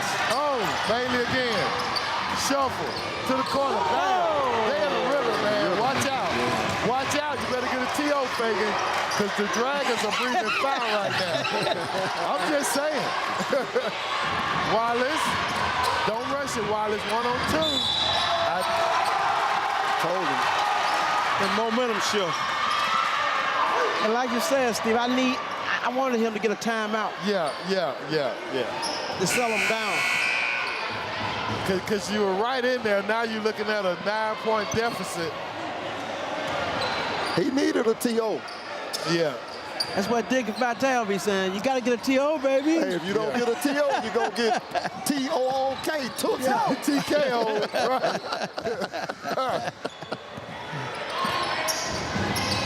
See, he's in a rhythm now. Yeah, see, you let that boy there get loose. A.B., three-pointer. String music in Ansley of Birmingham. And that boy there is Devontae Penn for his second three-pointer. No, Wallace. See? Nice point guard. Oh, my goodness. And one! Man, come on now. Mr. Bailey don't be so mean. He's getting a T.O., but it may be 3 points too late. It's Calm, too late. cool, and collected. Man, come on now. Number one in the house. Yeah. Wow. Put the babies to sleep. It's grown folk time. 2 minutes and 23 seconds to go in the third. Wenonah has set themselves apart by a score of 47-33. Steve, I want to see Bailey and Jaden Williams go head-to-head from Ramsey. It's Jaden Williams, right? Yeah, Jaden Williams, that's right. Jaden Williams, yeah. Their games are very similar. It is. So I want to Well, see what happened is they got another guy over there, Green. So now Williams is playing off the ball. You got to do a better job rebounding, but keep attacking. Keep attacking, keep letting it fly. All right? Everybody got to hustle back and rebound, man. Everybody got to ball side rebound. All right, let's go. Hey, finish on me. Finish on.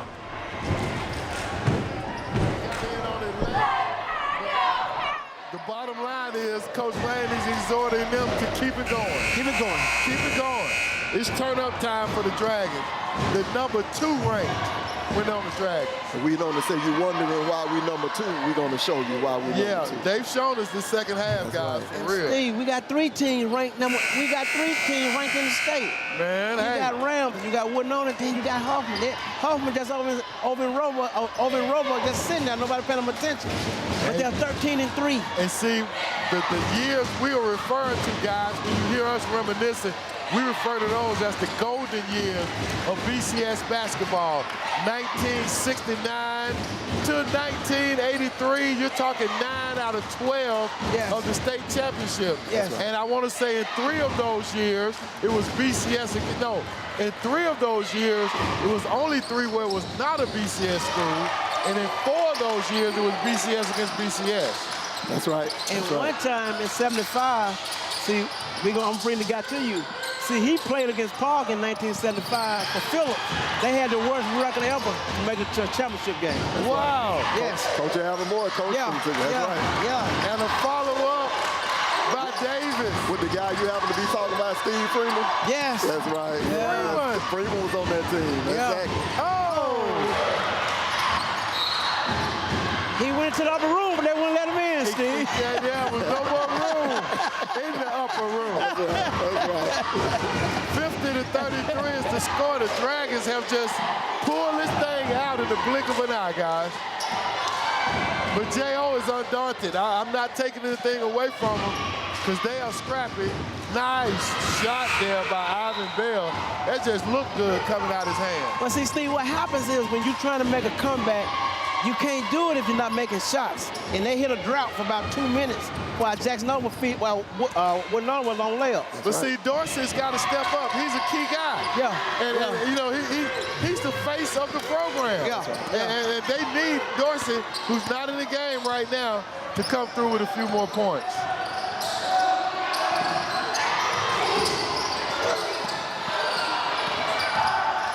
J.O. with the rebound. Wenonah scrapping with that defense, creating havoc. And they still fight. 1:36 remaining in the third. Oh, deflected. That was a careless pass. To Bailey, handoff to Floyd. No. Floyd didn't want to get that one rejected, and he threw it up. Just like Big Cat would do. But that was a careless pass by number 1.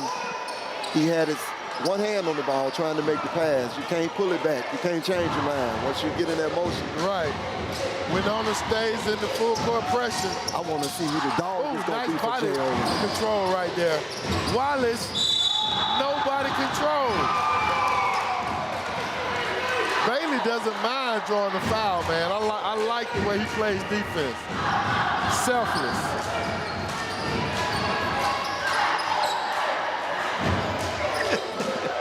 Wallace and Dorsey, man. Wallace and Dorsey, I don't know. They got a lot of the intangibles. This is just not coming out. I don't know what's missing, guys. And you look at Jackson-Olin tonight, they don't look like the team that's 0-11 or something, anything like that. They are playing them. If they can make some shots, they'll be right in this game. But they're making their free throws. Wallace is a junior. Brandon Wallace.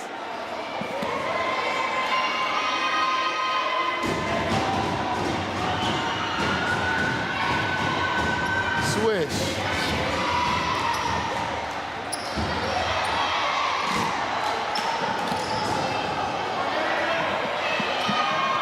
Brandon Wallace is getting some looks from some college guys.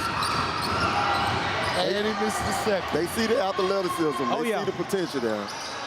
That boy's letting those threes go. Oh, my goodness, did you see Floyd? I'll never say he's not athletic again. Absolutely. Come on, Floyd. Nice shot right there. Nice shot. They're not going away. Man. Look like they're trying to make a move. But back to Floyd. He showed us something, man. Trampoline just yes, he did. Boy. He is really nifty around that basket. If I can see Floyd getting a D2 scholarship, you know, playing down low. Maybe playing a little forward even. Yeah. Hadn't seen his jumper. Has he shot anything mid-range or outside? No. He's turning down that midi. Yeah, that's right. When he's gotten it, he's been dishing it.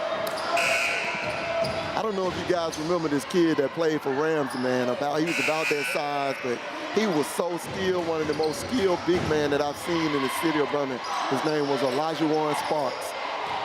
I remember in the 90s. Was that the 90s? Yeah. Yeah. You talking about an amazing. Elijah Warren, yeah, I remember him. Yeah, man.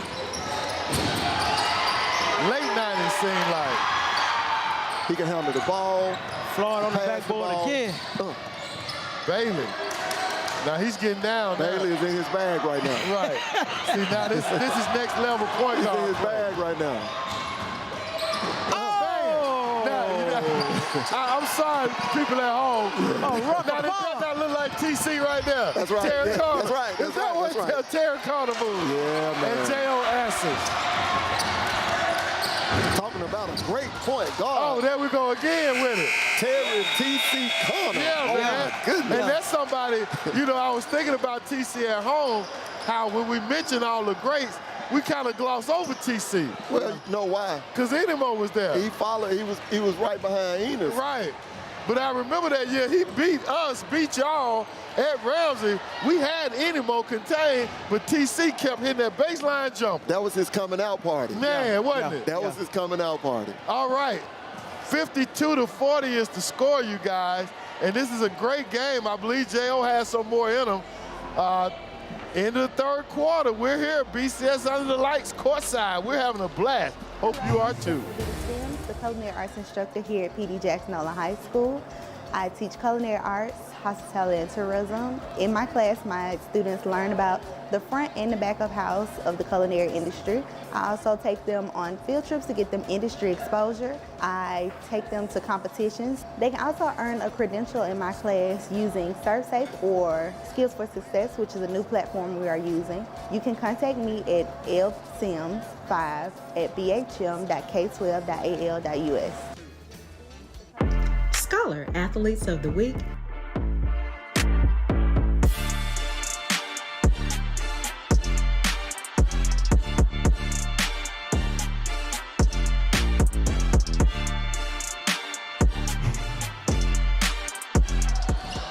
All right, you're back here at PD Jackson-Olin High School after getting a good look at our scholar athletes. 40-52 is the score, and here we are in the fourth quarter.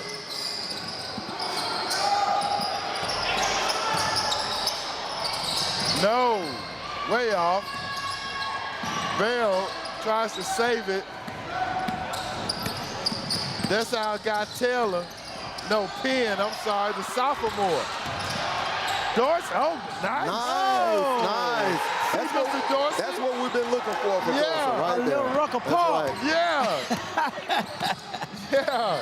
Cuff that thing, boy. Uh-oh. Yeah, nice move there by our man Isaiah Jackson, who was with us in the pre-show. And Steve, he did a good job. He did, man. I was glad that we had the young fellas with us. We're just trying to pave the way for them. Yes. And Ray and Steve, we just talking about Terry Connor, man. A little known fact, I always call it a little known Black history fact. Terry Connors is the all-time assist leader in Alabama basketball history. That's right. It ain't gonna give, I think it's gonna stand forever. You know why? No more pure point guards. Well, players don't stay 4 years now. Yeah, that's true as well. Exactly. They don't stay 4 years, and Terry was an amazing SEC point guard for 4 Another years. underrated stat of his. That's right. We got to be talking about it. You know. Oh, Steve, that go Isaiah Jackson. That go BCS. Jackson. Yeah. Under the lights, our colleague. Yeah. Go ahead, Mr. Jackson. He said I can commentate and I can facilitate. Oh, another air ball. And he get a rebound. He got a rebound. Baby. Showtime. Oh, look at that boy. Oh, look at that boy. Rucker Park in Isla, Birmingham. I mean, with the greatest of ease, he did the pump fake and reversed it after gliding under the goal. I mean, it didn't even look like he was going to reverse that. He just flipped it up. You see, sometimes when you think about that Phillip team with Connor on it, see, most nights they used three-point guard. They had Watley, they had Connor, and they had Shine. And they had Demetrius Phillips as well. Yeah, you see what I'm saying? But see, many people always said Demetrius Phillips was better than Connor. Bailey. They were all so talented, man. Man, they had some guards, you know what I'm saying? That's right. Yeah. See, he just was amazing. Demetrius Phillips was amazing handling that rock. He had some long arms. Who was still sought out of cornbread? Ronald Shine Williams. Oh, yes. That's what I'm telling you. On nights, they had three-point guard. They ran three-point guard. That's right. And never made it to the state. Never made it to the state. And we're going to talk about that game, Steve. Oh, what a block. Because they had the buses set up at Fair Park, they finna play, and Woodlawn upset them. That's right. Jose Davis. Right. See, it kind of snowed that they supposed to postpone the game. That's right. That's facts. They used Woodlawn PE teacher to call the game. And the rest was history. Watch out. We'll let y'all figure that out. Watch out. I remember that game. Yeah. Behind the scenes story from Ray Turner. They had the buses, Steve. They had the buses lined up. And then they both get on and go to Tuscaloosa. But Woodlawn upset them. They got a lead and they went to the four corners. They made 15 out of 16 free throws down the stretch. Wow. That great Woodlawn team with Mitch Golston, Otis Ole Ricks. Mitch Golston. Hodge. Michael Hodge. Yeah. Foster. Smokey Hodge. Smokey was Michael Hodge's little brother that played at South Alabama. Yeah. Oh, Young. Peanut butter and jelly. Well, no, that's Jeff Hard. Jeff Hard. Smoke is the one that played football at Auburn. Okay. Yeah, but Mike was the first Hard basketball player. 5:42 remaining in this game. I talked to Mike recently. Now, you said something there, bringing back those South Alabama teams. Peanut butter and jelly.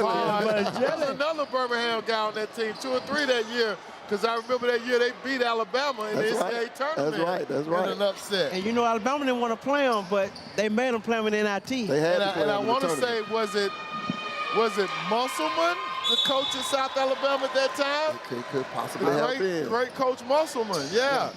5:37 to go, 58-43. Wenonah with the commanding lead, but these Mustangs are still bucking, they're kicking, and they're fighting. Steve, I'll tell you who the assistant coach on that staff was at South Alabama.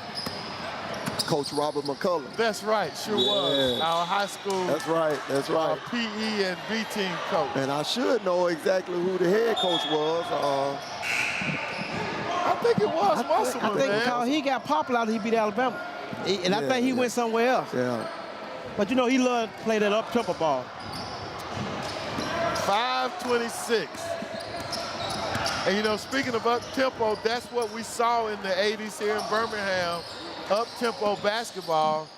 And you know, I was surprised to hear in an interview with Phillips great Enos Watley, you know, I was kind of thinking as a fan that Whip Sanderson held him back, but he was like, Whip didn't hold me back. Whip used to get on me about not shooting enough. There go our guy, Isaiah Jackson. Jackson goes to the line for 2. One of the greatest misnomers about Enos was that he didn't shoot the ball a lot. He was such a high percentage shooter. He only took really good shots. As a freshman, man, Enos averaged 29 points a game. Amazing. As a freshman at Phillips High School. So he was a scorer, man. You know, he was just a very strategic Jackson scorer. Yeah. And shot. But see, Steve, like I said, when he played, Fair Park wouldn't hold him, so they had to go to the bout wheel. Yeah. All right. Dude, Jackson only had one more run in them. We finna find out. We're getting ready to find out. Stolen by Bailey. Stolen back by J.O., but the ball will stay with Wenonah. And Wenonah's not letting up, man. And Bailey's not only fast, he's quick. And guys, quick. This is without Coach Lane standing up and exhorting.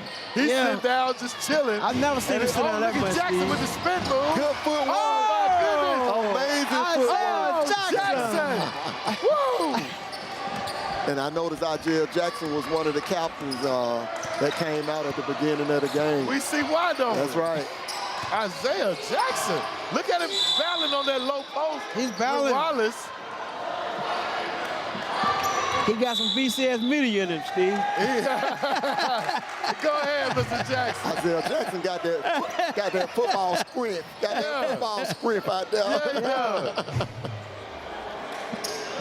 Not afraid of bodying it up. I think he flailed his left arm and caught Wallace in the face inadvertently. It was inadvertent, but he's a tough guy. He gives them the beef that they need in there with Floyd. And speaking of beef, let's talk about a lack of beef. Bailey is a good testament to players that are slender frame, right? Take what the Lord give you, maximize that, and be great with what you have. Absolutely. I think Lane didn't disagree with Jackson. He keeping him in the game. Was that a flagrant foul? I think, did they call a take on both teams? I don't know. Because now you see Bailey going to the line. I don't know what happened there. Maybe one of the officials can make their way over to the table. They'll give us an explanation of what happened so we can let you know. Bailey sinks the first.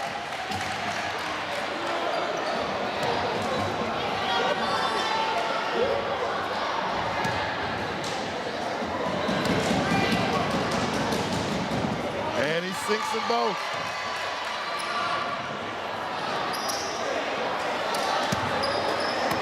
So the foul,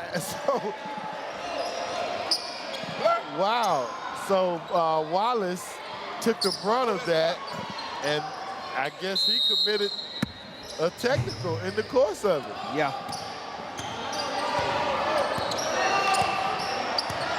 And we don't see Coach Fagan upset, so apparently he saw what the It had to be officials saw. something that was said, guys. Davis.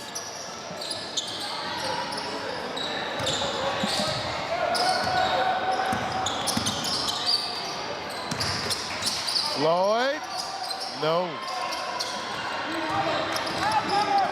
Bell with the rebound and is pushing it up. Ivan Bell, coast to coast with the left hand rolled out. Go our man, Isaiah Jackson.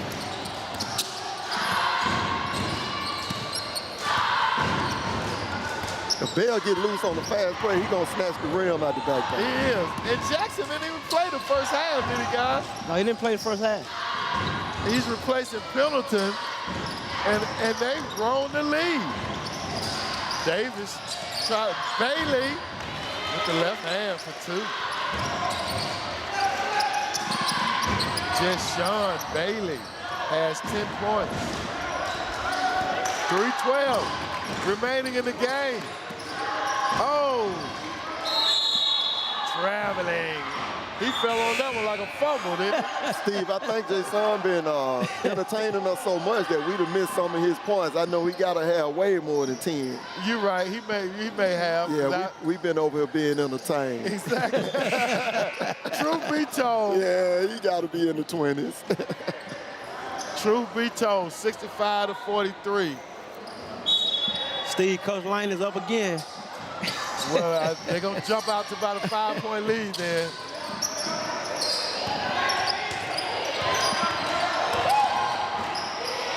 Yo, off the glass, straight ahead for two. Floater.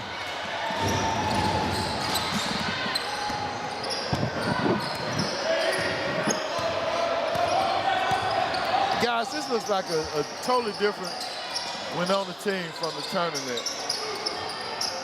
Steve, I'm thinking, did Bailey play football? I don't know. I don't know, right? Because, see, I saw them play over at, I saw him play midfielder. I didn't see him he didn't play. And I don't recall seeing Pendleton or Jackson.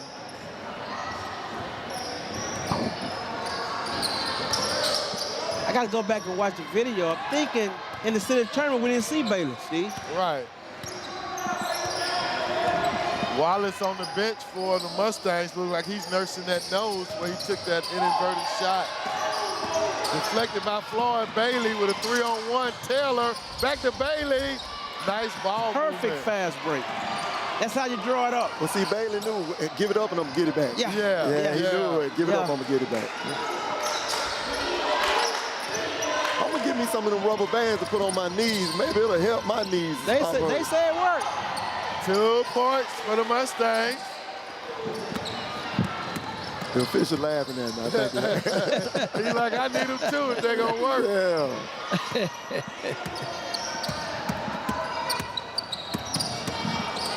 All right, he's working the handles, isn't he? Yes. 20-point lead. Taylor. We know what's going to happen when Taylor get it. Yeah. He's a slasher, guys. That's right.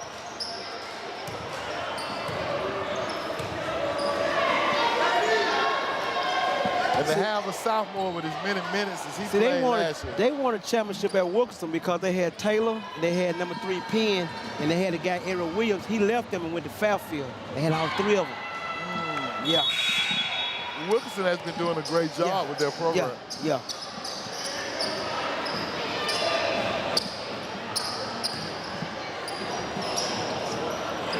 Deeper into the bench they go.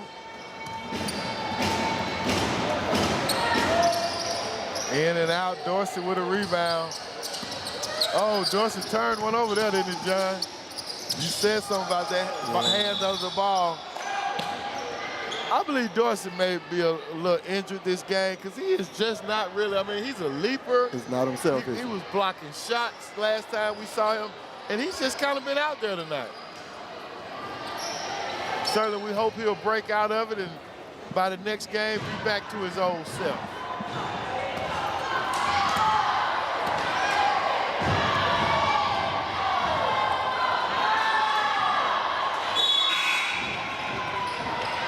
Makes the first. 1 minute and 16 seconds in the contest.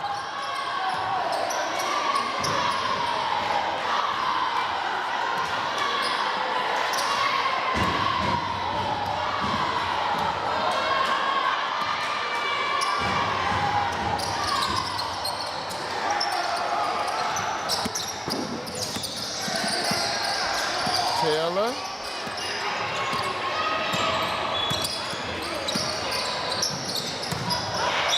Nice strong move by number 30. That's Cadell Dillard, a senior, 6'2" forward. Guys, I tell you a couple of the things that I miss about what we have going on today is that some of the teams, some of the great teams, the Glenn Hawks, the Hayes Pacers, we're not able to see those teams compete on the high school level for whatever reason. I understand that maybe it was low school enrollment or something that, absolutely, you know, so, but you're talking about great teams, those Glenn teams. Oh, yeah. Oh, my goodness. You ever played over there? Yeah. Y'all had travel over there? Yeah. They were waiting on you. Yeah. Now, we didn't have a whole lot of problems at Glenn. Yeah. But when we went to places like Brighton, oh, they finna rock our bus, man. Yeah. Right. You know? Well, that's what they did back in the day. Yeah. They finna rock our bus. Three-pointer. Good anticipation. Holt AV three-pointer.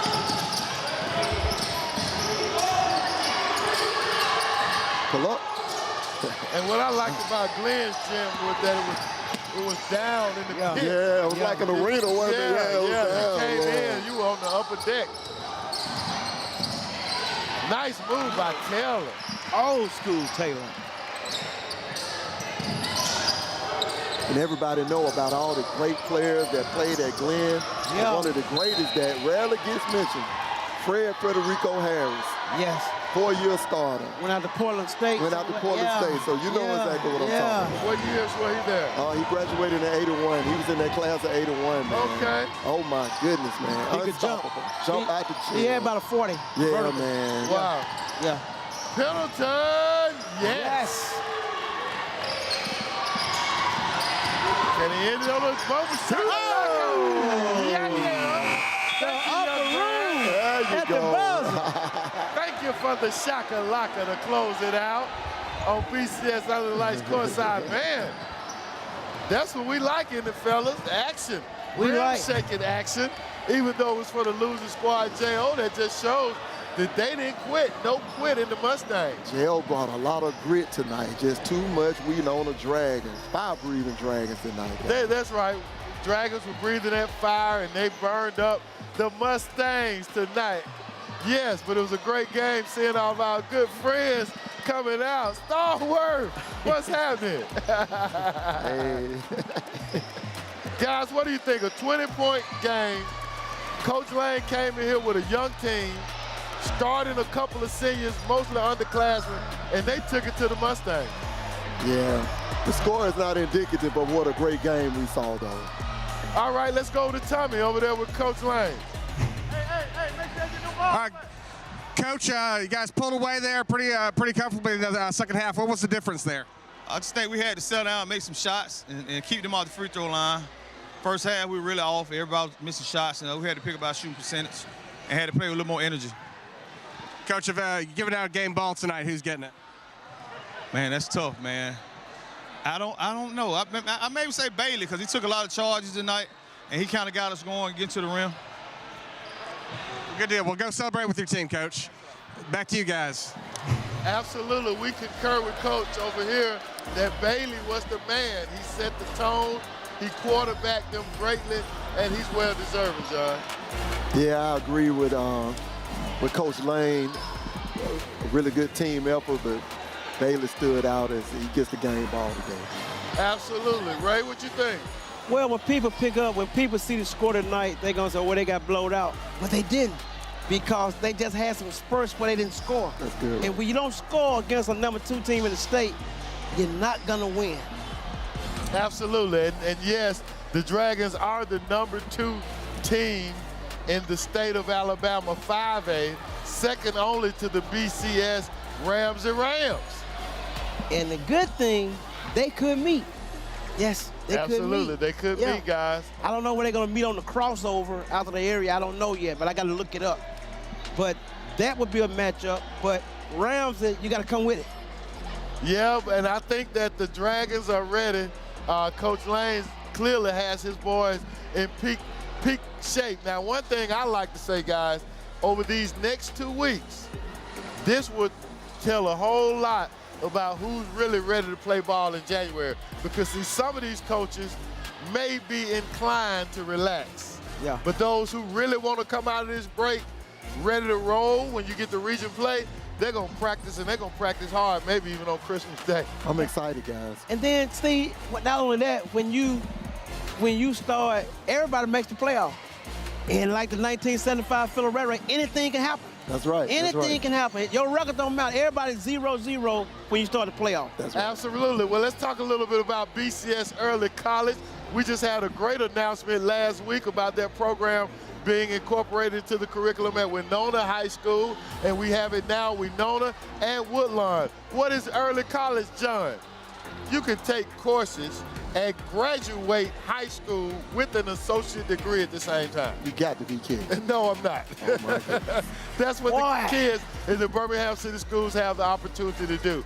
And our specialty schools applications are open. Now, early college is not just for specialty school students. That's for the regular Birmingham City School student. But you can also, if you have a little something unique about yourself and you want to try yourself at Phillips Academy, WJ Christian, Princeton, or even Epic, Ramsey IB, then it's time to apply right now for our specialty schools. Those applications are open. Man, everybody be forgetting about Princeton. You know, I hadn't heard that name, but I did a basketball tournament over there last year. You can get in.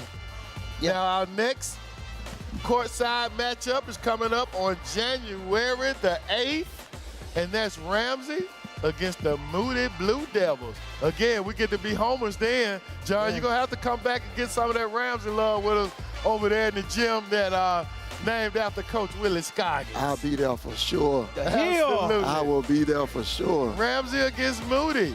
Well, ladies and gentlemen, boys and girls. They owe Moody. Moody beat them in the state championship, right? That's right. That's Good right. point. So what time better to get them back? Get them back. In January on our home court at Ramsey High School. And let's also make sure that we give a lot of love to the Parker High School Thunder and Herd 6A football champions. We're so glad that they were able to bring another championship home to the Birmingham City Schools. And also, I mentioned earlier that December 19th is the birthday of my son, Steve Brown III, but it is also the birthday of Nikki Seaborn, our lovely Nikki Seaborn, who is professional. She is just proficient. She is dependable, and she is the glue that brings BCS Under the Lights Courtside together. And she might be the GOAT. Is she the GOAT? Hey, and another GOAT we got to mention, I think it's his birthday too. I don't know what it is about December the 19th. A lot of great people. Devin Smith, the mastermind, the mad scientist in the lab of the wiring of the truck. Yeah. He is our man. You could not be seeing us, ladies and gentlemen, if it were not for Devin Smith. Devin, we love you. We thank you. Nikki, we love you and thank you. You all are the core of BCS excellence, and you are appreciated. Happy ladies birthday. and gentlemen, boys and girls, to all the crew and for all the crew that's in our state-of-the-art truck, to the cameramen that do a phenomenal job bringing you the sights and the sounds of BCS Athletics. I'm Steve Brown, here with Ray Turner and my man John Morgan, saying good night. Merry Christmas, Happy New Year, and we look forward to seeing you all in January on BCS Courtside. Merry Christmas. There it is, from Birmingham to the world. We love y'all. See you next year.